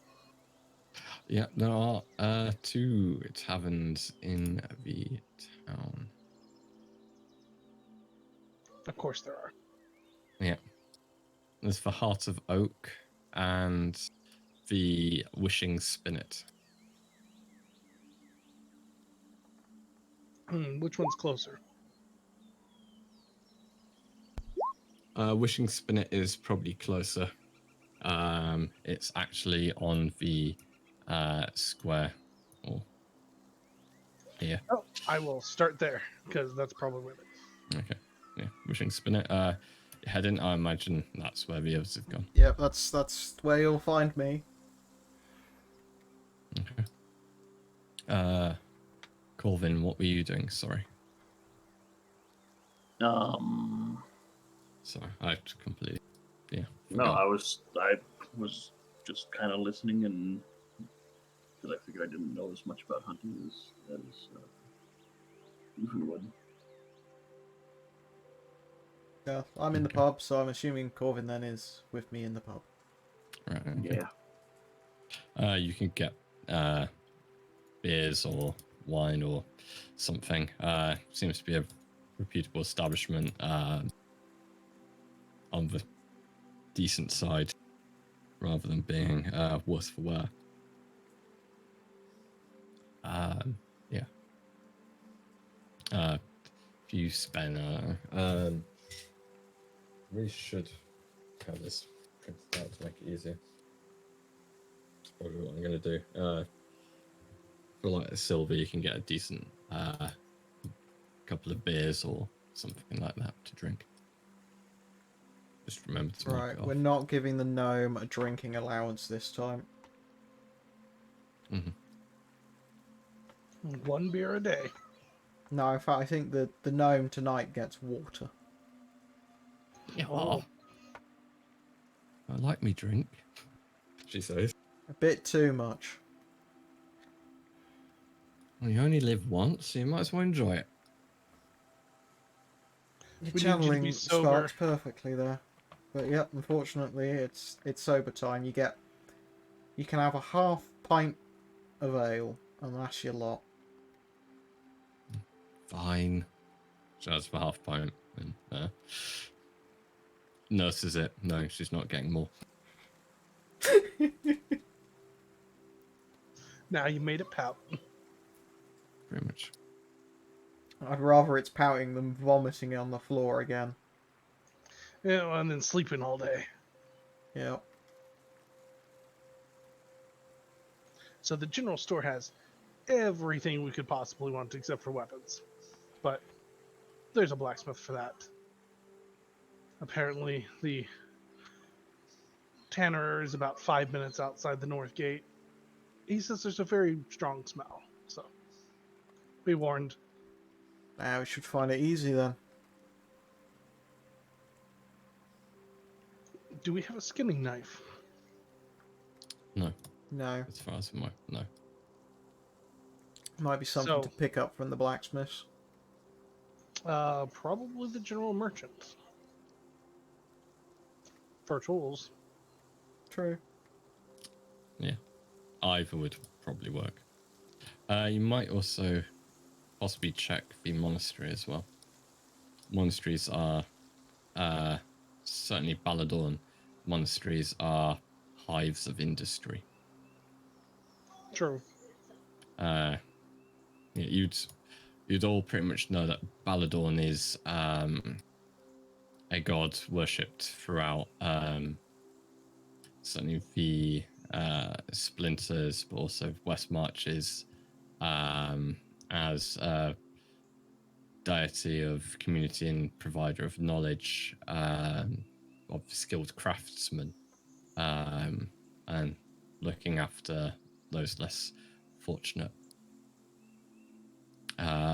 Skinning knife for the poor.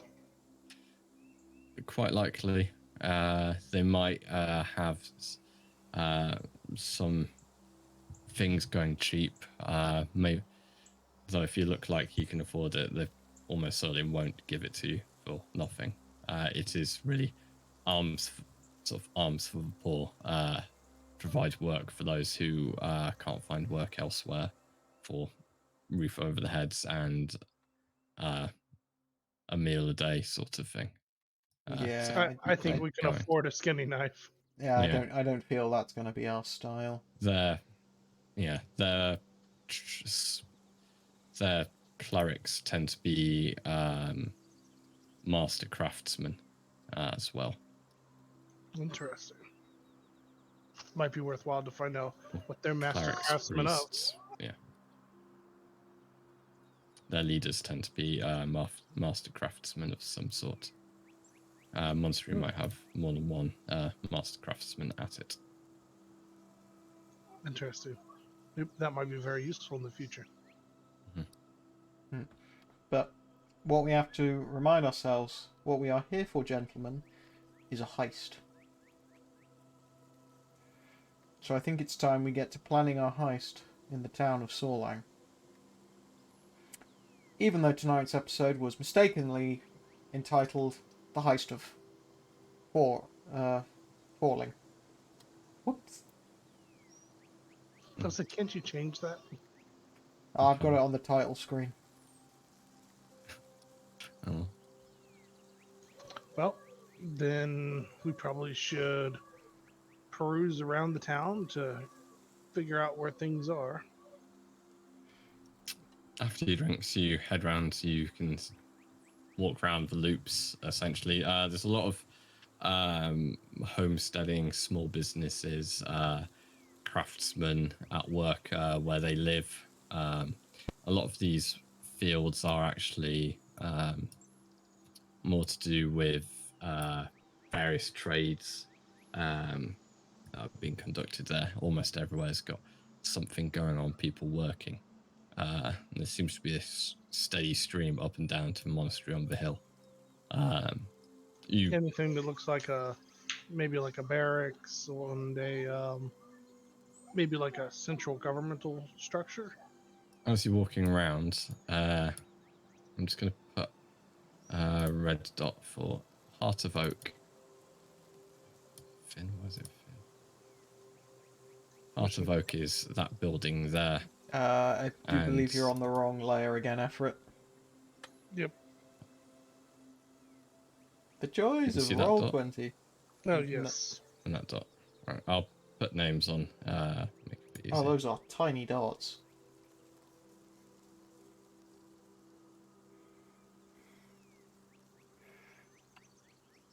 Machine spin it. The Heart of Oak has a sizable complement of Kaiteron soldiers at eating a meal. None of them are drinking. And across the roads there's yet more Kaiteron soldiers. Two are stood guards at the doors into this is probably the largest house in the town. And there seems to be tents set up in the gardens round the back. You can Assuming sort of then see them that's as you're not walking along. actually the blacksmith? Or are they setting up So shop they in the took blacksmith? over the blacksmith? Sorry, I thought. Sorry, I was misreading that. Yes, they have taken over the blacksmith. Great, so getting weapons is probably going to be difficult. Yeah. You can hear blacksmith working still. The ting, ting, ting of his hammer. I'm sure he is now solely working for the Kaiteron military, making weapons. Hmm. There are some weapons at the general merchant, but just not a lot. Yeah. So we know roughly Where they're staying. where they're staying. Do we want to get a room in the Heart of Oak overlooking the blacksmiths? I believe we do. It's a bit of a risky play being so close, but you know what they say, hide in plain sight. So I say we pop into the Heart of Oak. And we'll get Sparks her second half pint of ale will be kind. Oh yes, looks forward to this. Inside the Heart of Oak, you see it's empty.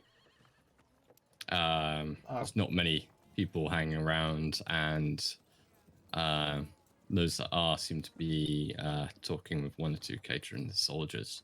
Approaching by, you can see the person behind it's busy talking to one of the Kaiterons, and Tessie says, "Sorry, no room here.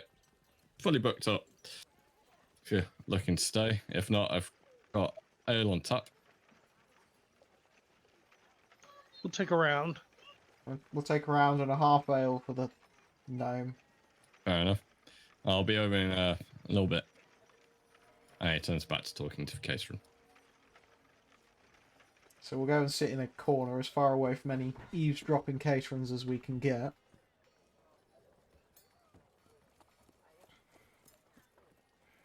So, I think we know where they're staying and doing business. Yeah, they've taken over the blacksmiths and the Heart of Oak, so we need to work out where's where.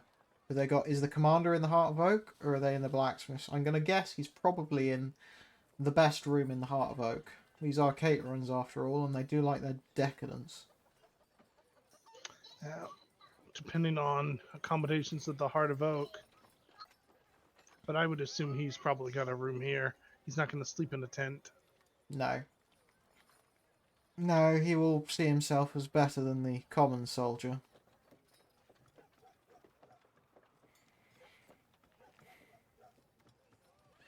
So are we... What kind of other businesses or buildings are around these? You saw a strange shop with a sign saying Raymond's relics above the door, small window, shuttered door. There was a sign saying we're open. But that was it. Going around, you've got old manors, and you've got Fletchers, wheelwrights, carpenters, stonemasons. Ooh, that's probably a point. We would probably want to actually go to the wheelwright and the carpenter and see about getting a little carty sort of thing made up for our beast of burden. You passed on your way around, and you could see that the wheelwrights did have a number of carts sat in the back of his sort of lot. That would probably be a useful thing to increase the carry That will be capacity we can useful. take on our little horse. Although we'll need one which is a bit more rugged. I'd go with a sled, if possible, over a cart.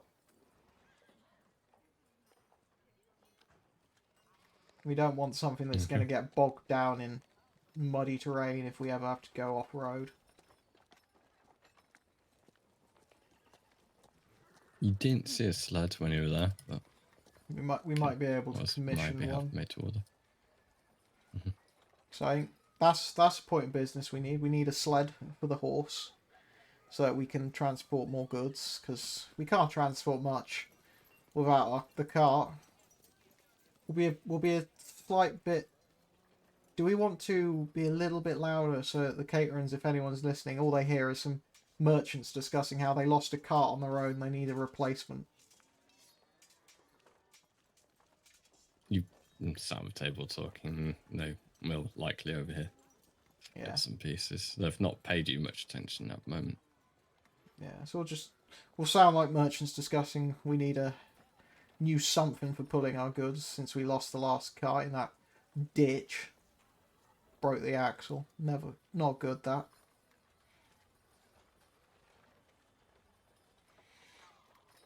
I think after... Plan stuff out. Talk amongst yourselves. It's absolutely fine. Although, I'm trying. So, I think we're going to have to wait until we got our drinks, have our drinks, and then we should probably head out and walk and talk, because it's probably not safe to discuss plans in the Heart of Oak. We're going to have to get a room in the Wishing Spinet, I guess.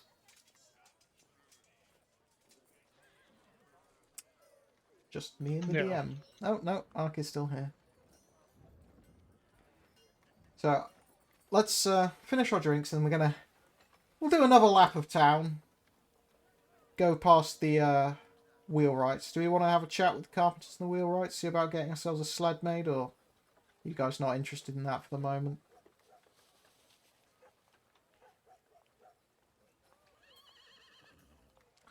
I guess they're not interested, so off to the Wishing Spinnet. Okay, you arrive back at the Wishing Spinnet. What do you want to do? Anyone else got any suggestions? If you want to look for specific things, just ask. Come up with ideas, just ask. Things will happen. I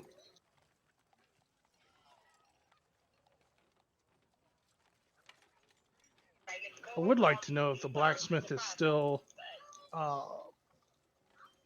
doing orders like for anyone else, or if it's all just for the Kaiterons. You Maybe see about getting our pony shoed.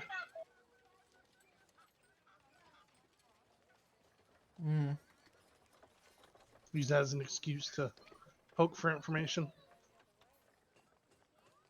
Good enough. Yeah, I need to change the shoes on the pony or something like that. Good enough excuse.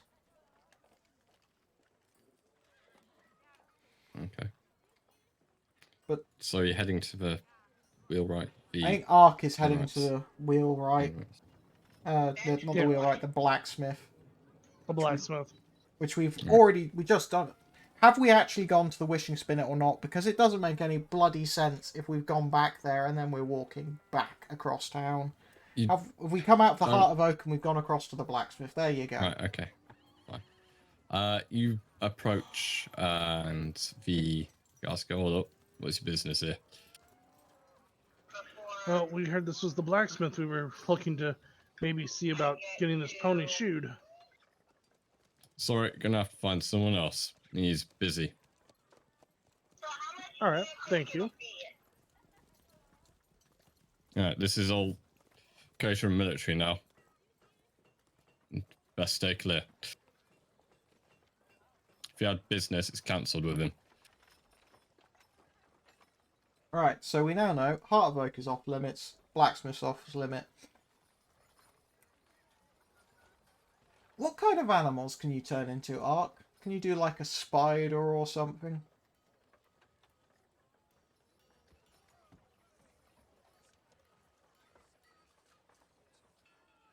Do all sorts from memory. Yeah, we need some information, and the best would be if you can like morph into like a spider or something, and either go into the blacksmith and listen in, or go into the Heart of Oak and try and find the captain's quarters.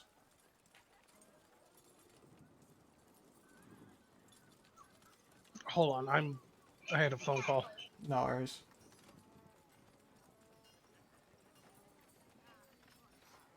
Also, you got any ideas of things you want to do? Look into, investigate?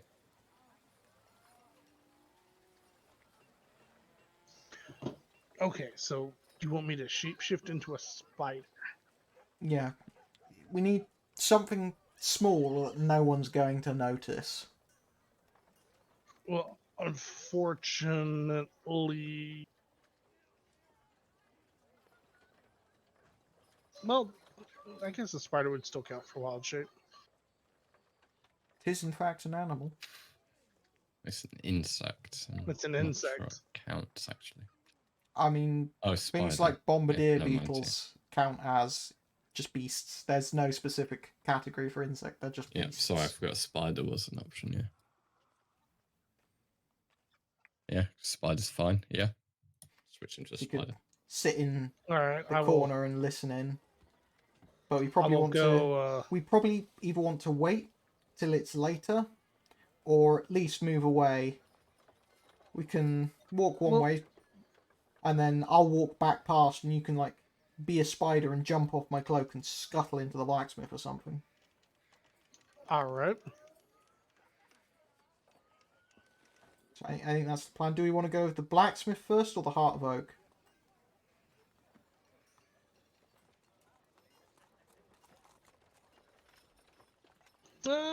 We'll start with the blacksmith. Okay. So Find out what the blacksmith's working on for these Kaiteron boys. We will move out of sight of the blacksmith, and then Ark, you can turn into a spider and then cling on my cloak or something, and then I'll walk back past the blacksmith, and as I'm moving past, Spider can launch itself off my cloak or scuttle down my leg or something and disappear into the blacksmith's. Okay. You're happy with that? Yep, and now Mission Impossible theme playing. It's all on you, Ark. Well, first off, I've got to find the stats for a freaking spider. Oh, I've got the stats in front of me. So don't worry, you've got a speed of 20 foot, climb of 20 foot. You have. I dark do vision not and want to meet a speed. spider that And can he's move at stealthy. 20 foot in 6 seconds. That sounds He's Oh, at least I'm terrifying. stealthy. He's the size of your hand. He's not a tiny spider. Fair enough. Yeah. You morph and collapse in on yourself, becoming a small spider about the size of a hand, and are able to climb quite easily upon Rufin's cloak and jump off at a relatively good time. Am I a poisonous spider?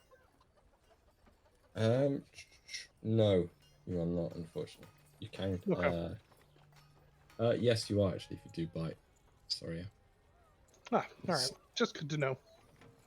You don't have to be. I mean, you could choose what kind of spider to an extent. So you can be poisonous and non-poisonous if you wanted. Incredibly No, venomous. Kill the poisonous. captain by poisoning him. No, poisonous is good because then, if someone tries to squish me, I'm going to bite them. Okay. You make your way. Rufin walks by. You're able to jump off. If you're trying to do this stealthily, give me a d20 roll. +4 for your stealth. You can add the 4 afterwards. Please don't so- flop. Roll slash. Oh, okay, cool. 14. Yeah, okay. Yeah, so it'd be fine.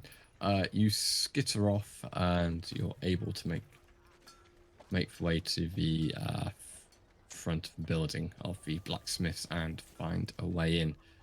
One of the front windows is open, and you're able to roll up the side of the building and go in. You're in what looks to be a storage room. The door is ajar, but it's quite dark in here. With your dark vision, you can make out the outlines of many sacks containing rounded lumps. So or coal, one of the two. Mm-hmm. I'll move to the door and kind of peek out and see what the next room is. Peeking out, you can see a much larger area. There's a number of forges with a couple of men working at them. Many seem to be working on chainmail, repairing armor, a couple of sharpening swords. One seems to be in the midst of making horseshoes. All right. The bastards are making horseshoes. Do I see any other rooms attached to this one? There is. So this one opens up out into the back of the property, and you can see the tents out in the back area. There's another storeroom of.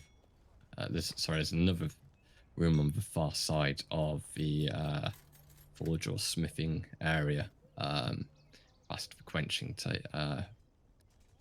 tubs, and there's stairs leading upwards next to the door you've just come out of. I'm going to go quietly around and go up the stairs. Okay. You climb the stairs. It takes it's easy enough. You reach the upper floor, and there's a door here and stairs leading up further. The doors looks massive to you in your present state.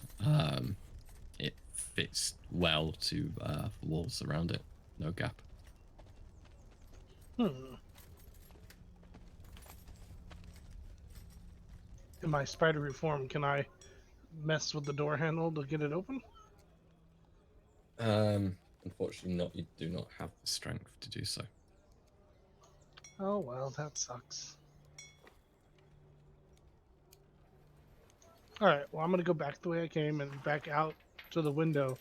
And then I'm going to try and climb just up the side of the wall of the building Okay. to You get up climb to up- where that floor is. Yeah, you climb up the side of the building. Are there any windows for that floor?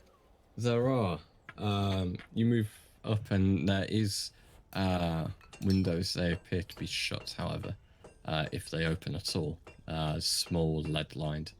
Climbing up onto them, you see other spiders have nested and spun webs here in the past, possibly.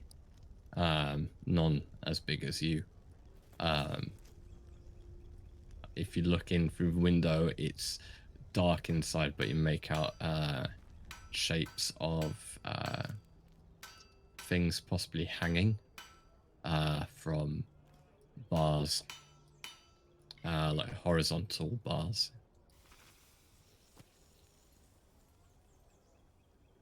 Okay.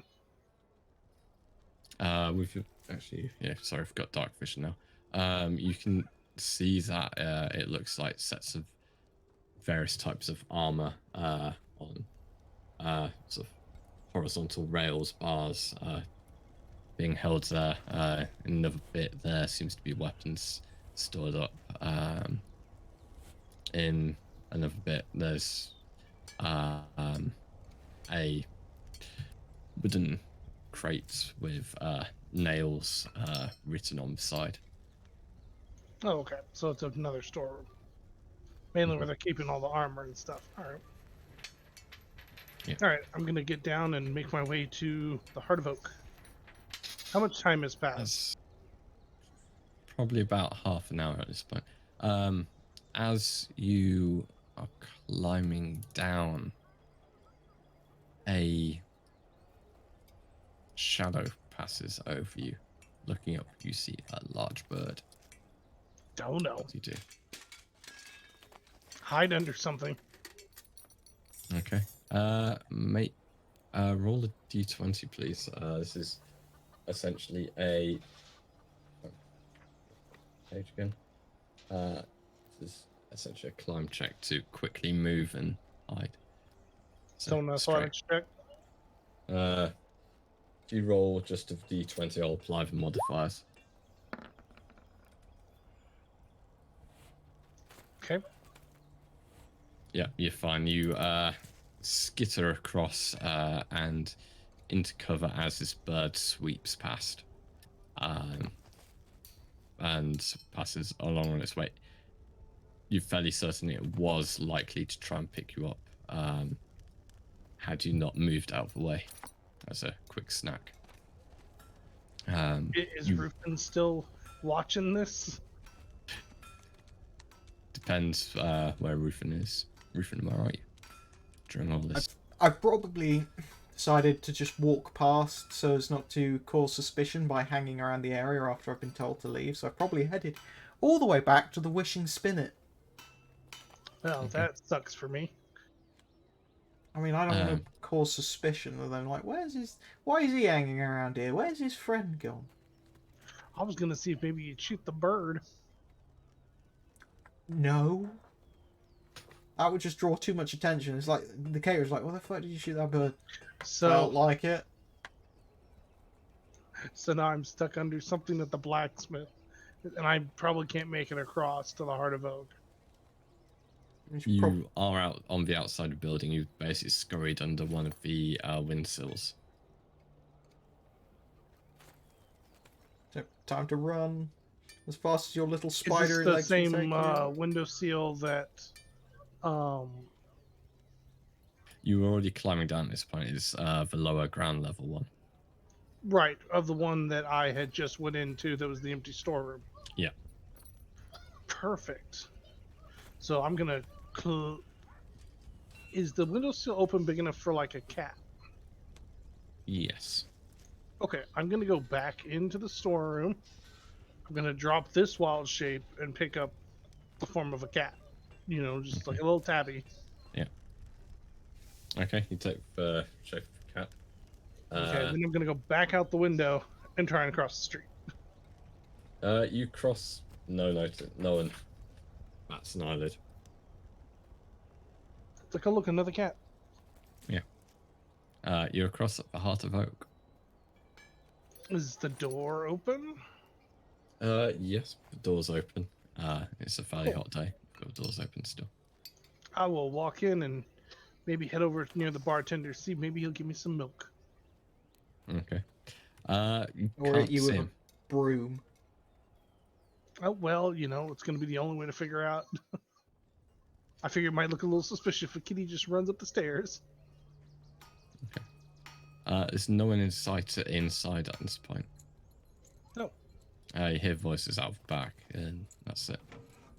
Oh well, then I will go upstairs. Okay.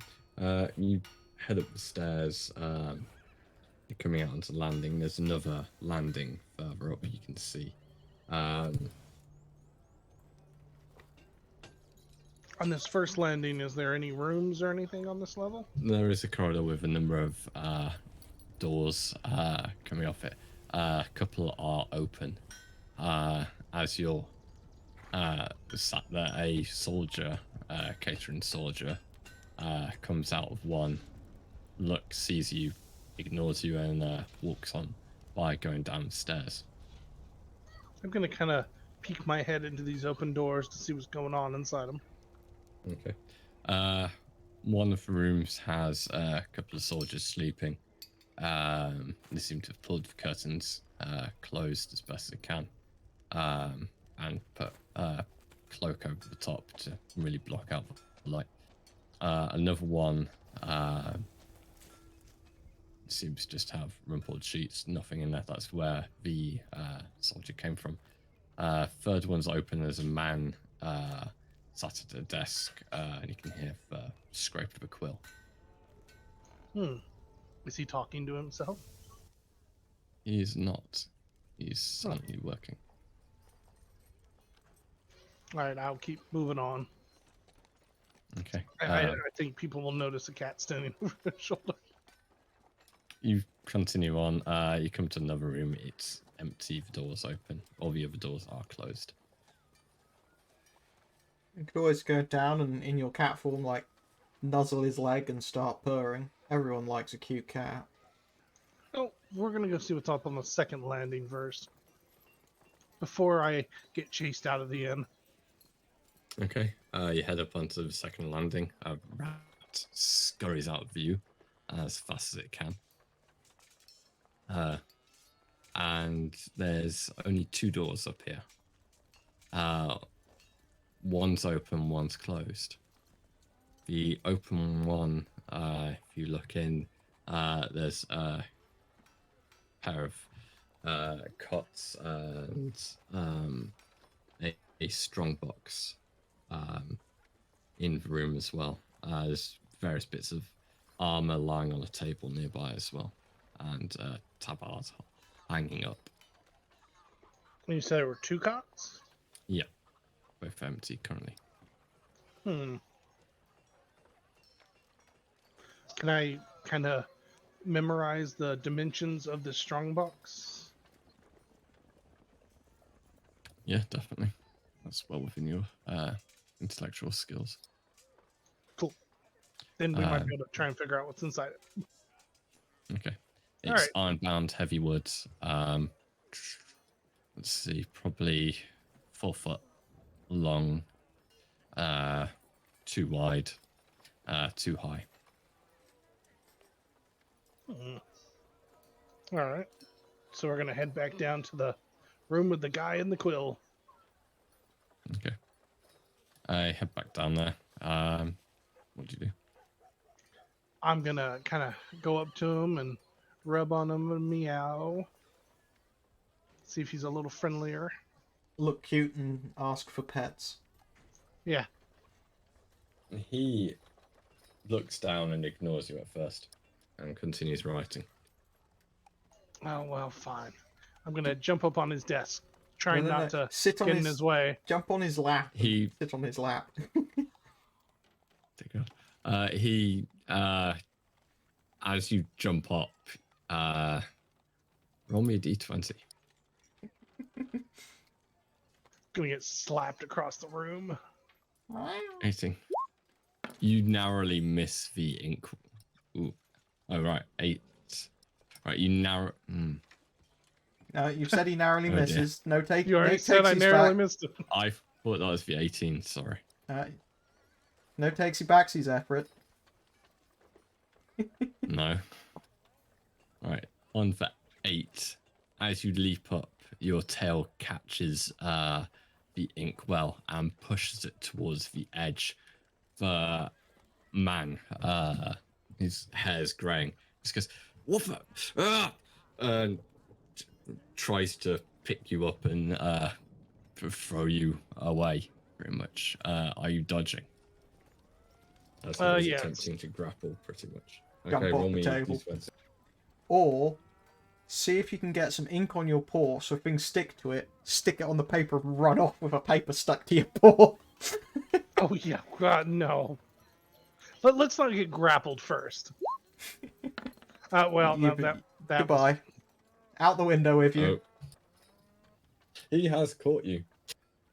Unfortunately, by the scruff of the neck and Look by the cute. stomach. Get out of the way. And he turns and tosses you towards the door. Be off with you.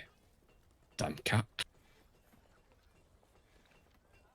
Remember, So- Ark, you are a cat currently. Channel your inner cat and immediately go back and rub against his leg.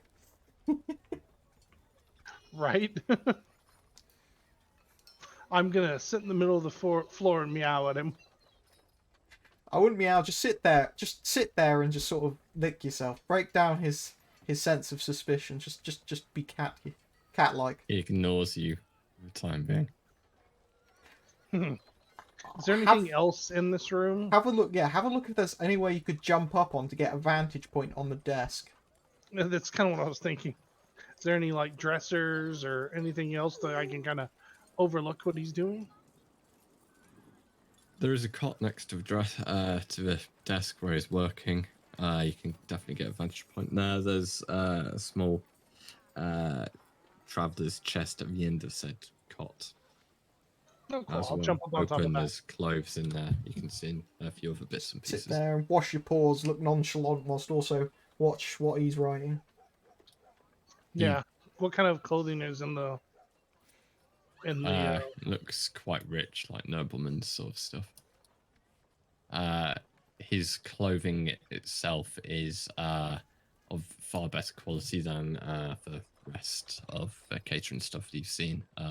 It's a good quality red dye, not cheap. Again, clothing, good quality, decent leather, fairly new or well kept at least. Captain, I think we have overly well. found. Quite likely. He in the chest, if you prowl around, he looks round and it's just like, go away.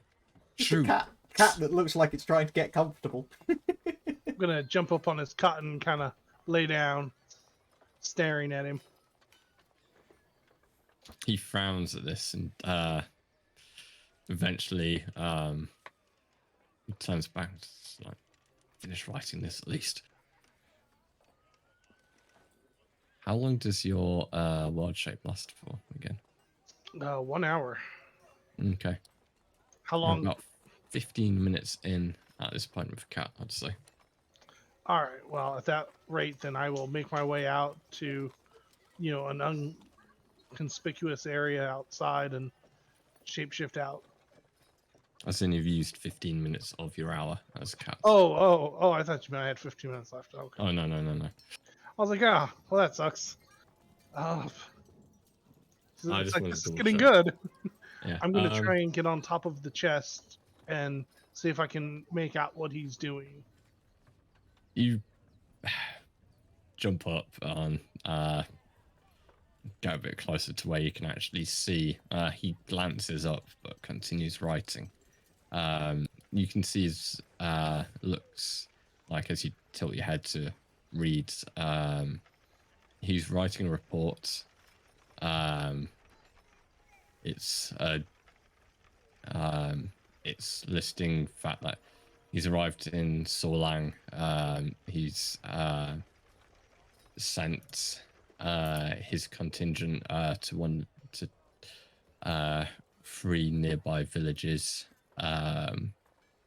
or contingents to three nearby villages. So he's heard reports of a fourth nearby, which would be in sort of his area to maintain. Makes point that the blacksmith is indeed pro Aranord, and at the Heart of Oak has proved most hospitable, as the intelligence suggested it would be. The men seem to be settling in well. They've had a few run-ins with bandits already, and weren't able to catch a few of their targets, who seem to have slipped away before they arrived. But so this wasn't too unexpected, and his patrols will endeavour to keep an eye out for them. All right, I'm gonna get back on the bed. Is he still paying attention to his writing? Yeah, he's still writing bits and pieces. Less, I've given you the sort of highlights. He's obviously going into more detail about more military matters and bits and pieces. Then I'm going to poop on his bed and leave really quickly. You sorry, what? I'm gonna kitty poop on his bed and then leave. They make it very uncomfortable for him. As you I've got a better idea, release. Ark. A really much better idea. Oh no. Every day, wild shape into a different cat and just sit in his room. Just getting really paranoid about cats. All right, I won't poop on his bed. I'll just leave. Okay. He after you leave, he walks to the door and shuts it behind you. Oh, all right. Yeah. I'm gonna go back downstairs and see if anything's changed. See if you can't nick a fish or something from the kitchen. Yeah, see if nothing's changed. Nothing's changed in the main room. I mean, there is another door which is open, which looks like it could be a kitchen. I'll peek my head into the kitchen and see if what's going on in there. Okay. I mean, to be fair, we are now aware that the Heart of Oak is a pro Kaiteron establishment. So if you have the opportunity to shit or poop into the soup, take that. I gotta see what's going on in the kitchen first. There's a cook working and a helper there, and there's also the proprietor that you saw earlier who served you your drinks. He's there. He's busy talking with the cook about what supplies they're going to need. Can I meow at him and see if maybe I can get some milk? He glances at you and ignores you. The cook just goes, "Is that one of your new ratters, sir? There's too many rats. Is that one of the new ones?" The proprietor turns and says, "No, must just be a stray. Well, if it does the job, it does the job, I suppose." Catch a rat and drop it in the food. Are there any rats that I can see in the kitchen? Not currently, no. Darn, I guess I should have caught Give the us- one on the stairs earlier. You're a cat. Give it a sniff. You're more likely to sniff it out than see it. Okay. Can I smell a rat? Besides Roll. the Roll a proprietor. d20. Roll another d20 because I forgot you had advantage on this. Wow. Yes, you're a cat. You have a keen sense of smell. You are a shit cat. Yes. Okay, advantage is you roll 2d20 and pick the highest, or you roll twice and pick the highest. Oh, Either so way, 7. 7. No, For the other one was plus 5. 2 for flanking, yeah. Plus 2 is, I imagine you think of flanking. That's where that Yeah. plus 2 is. Yeah. That's only for 7. flanking that we change. 7. No, you can't smell any rats currently. There's old odors of rats and mice, but nothing fresh. Is there anything in the kitchen I can get into? Lots. Hmm. There's certainly fish on one of the tables. Some look to be packed in salt. There's sausages hanging, various other fruit and veg hanging up, and other stuff cooking or being chopped up. Grab us a load of sausages and run. I'll try and go up to the sausages. As soon as you do, the kitchen hand comes over waving a wooden spoon, go, hey, hey, hey! And, tries to hit you. Run away. I'm gonna get down and go back to the door. Okay. It promptly ignores you again. Oh, aren't we a observant bunch? All right, well, I'll head out of the Heart of Oak. Okay. You're back out onto the street. The soldiers are eating, drinking, have left. It's quiet outside. I've probably spent 25, 30 minutes so far. Yeah, about that. All right, I will start making my way down the street to find a inconspicuous place to shapeshift out back Okay. and make my way back to the rest of the group. Okay. Within a couple of minutes, you're able to find a narrow gap between two buildings. Enter there and take your original shape and walk back to Wishing Spinet. About 40 minutes have gone by since you dropped off Aldrin as a spider, and he's now returned to Wishing Spinet. So, what do you find? Well, the blacksmith and the Heart of Oak are definitely conspiring with the Kaiterons. I did find the captain, who has sent troops out to 3 towns and is thinking there's a 4th that he needs to send troops to. So there may actually be an unoccupied town still. They're storing lots of weapons and armor, and there's a nice strong box on the 2nd floor of the inn. Okay. I think I have a plan. What I say we do, gentlemen. This is preliminary at the time. We can change if we think. Set fire to the blacksmiths. That'll draw the soldiers to the blacksmiths to put the fire out.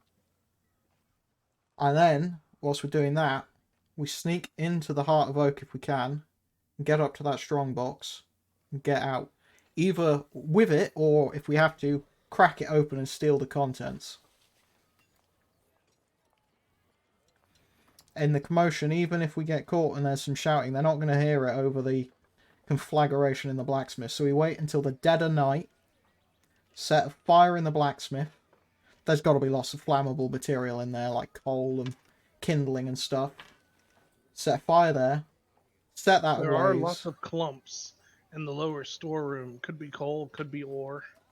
That'll be a good thing to check, make sure, see, because that's coal, and it's in sacks, we can get that going up. And that'll draw soldiers out to deal with that, undoubtedly. And that'll give us a chance yeah. to get into the heart of Oak unnoticed.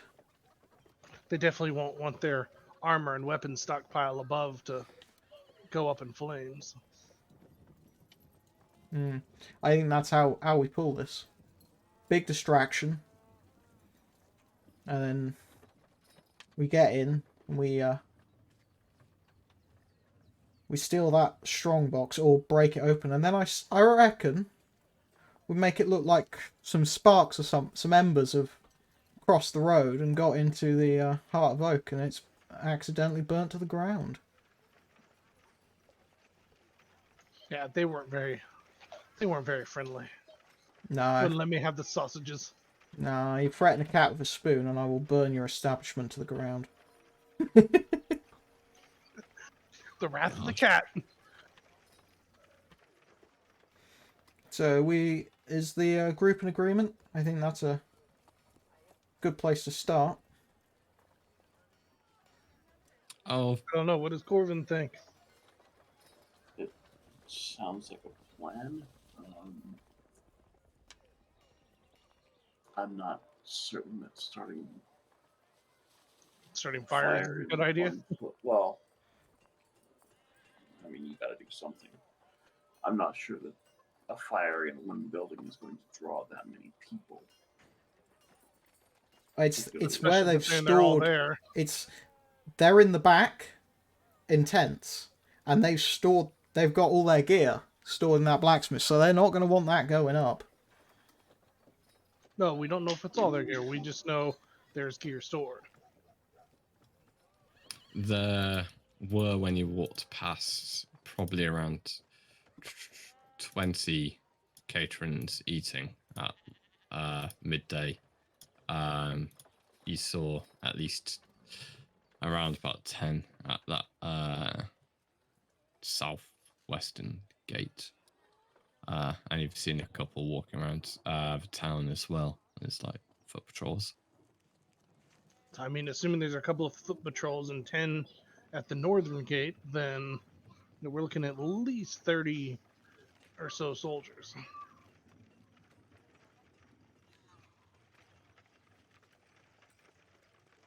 What if we just burnt the heart of Oak down and let them bring out the strongbox for us? Then we've then got, we've them got- already guarding it. Yeah, then we've got the lockbox we're after surrounded by all of the soldiers. That just makes the situation worse. We want to draw a number of them away. No, I was just trying to think. If you light the heart of Oak on fire, they're going to go up and get the strongbox and take it out. But then what are they going to do with it? Are they going to take it outside and just set it down while they go back to try and save everything else? They'll take it to another location and guard it. They're not just going to set it down. They probably are less interested in the Heart of Oak as a building than their money.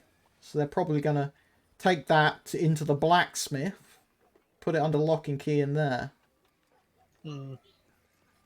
So I honestly think we set some kind of distraction. It doesn't have to be a fire. It just has to be some sort of distraction.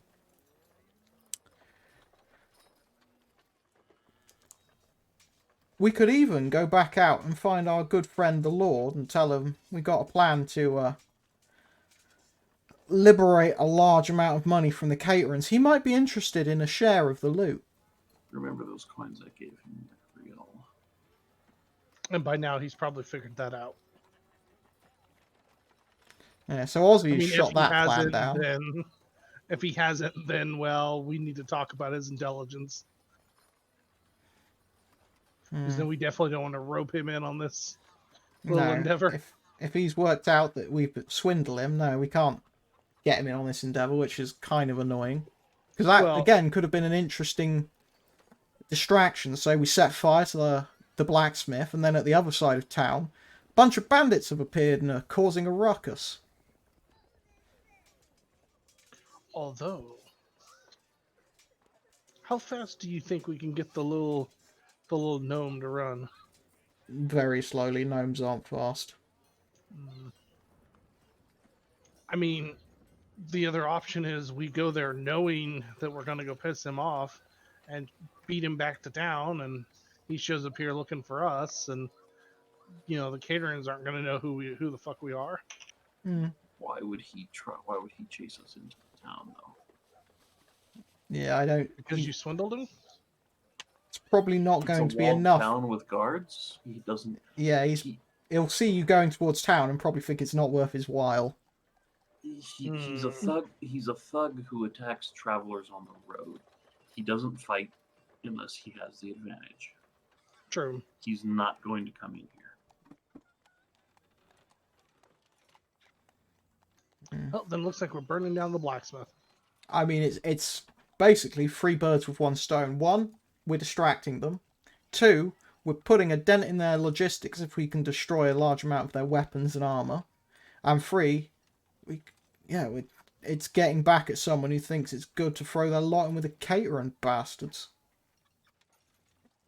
Well, we're going to have to rest because I don't have any wild charges left anyways. Yeah. But I think, gentlemen, that will be our plan for the next session. For the next session, yeah. It's getting on, and I think this is where we should call it for today. I'm happy with that if you want to call it there. Yeah. You could do anything else in town that you want to, but for moving forward with your plan, I might suggest you might want to put it down and put your plan down a bit more and put a bit more thought into it, however. Yeah, we can discuss that at our leisure, I think, but yeah. For now, I think this is where the stream will end.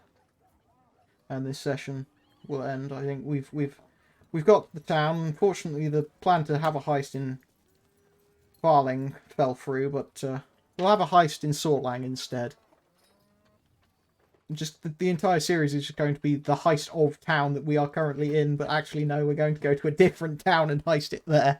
It's up to you what you guys do. It's very much player-led, this, remember. You make decisions and that. Though before Has we do make effects. this heist, we should finish any business we want in this town. Yeah, Any shopping or anything. we should get Sparks' players' input on this, because it's a big plan that we'll need their help with. But for now, I think this is where we will call it for the night. Okay.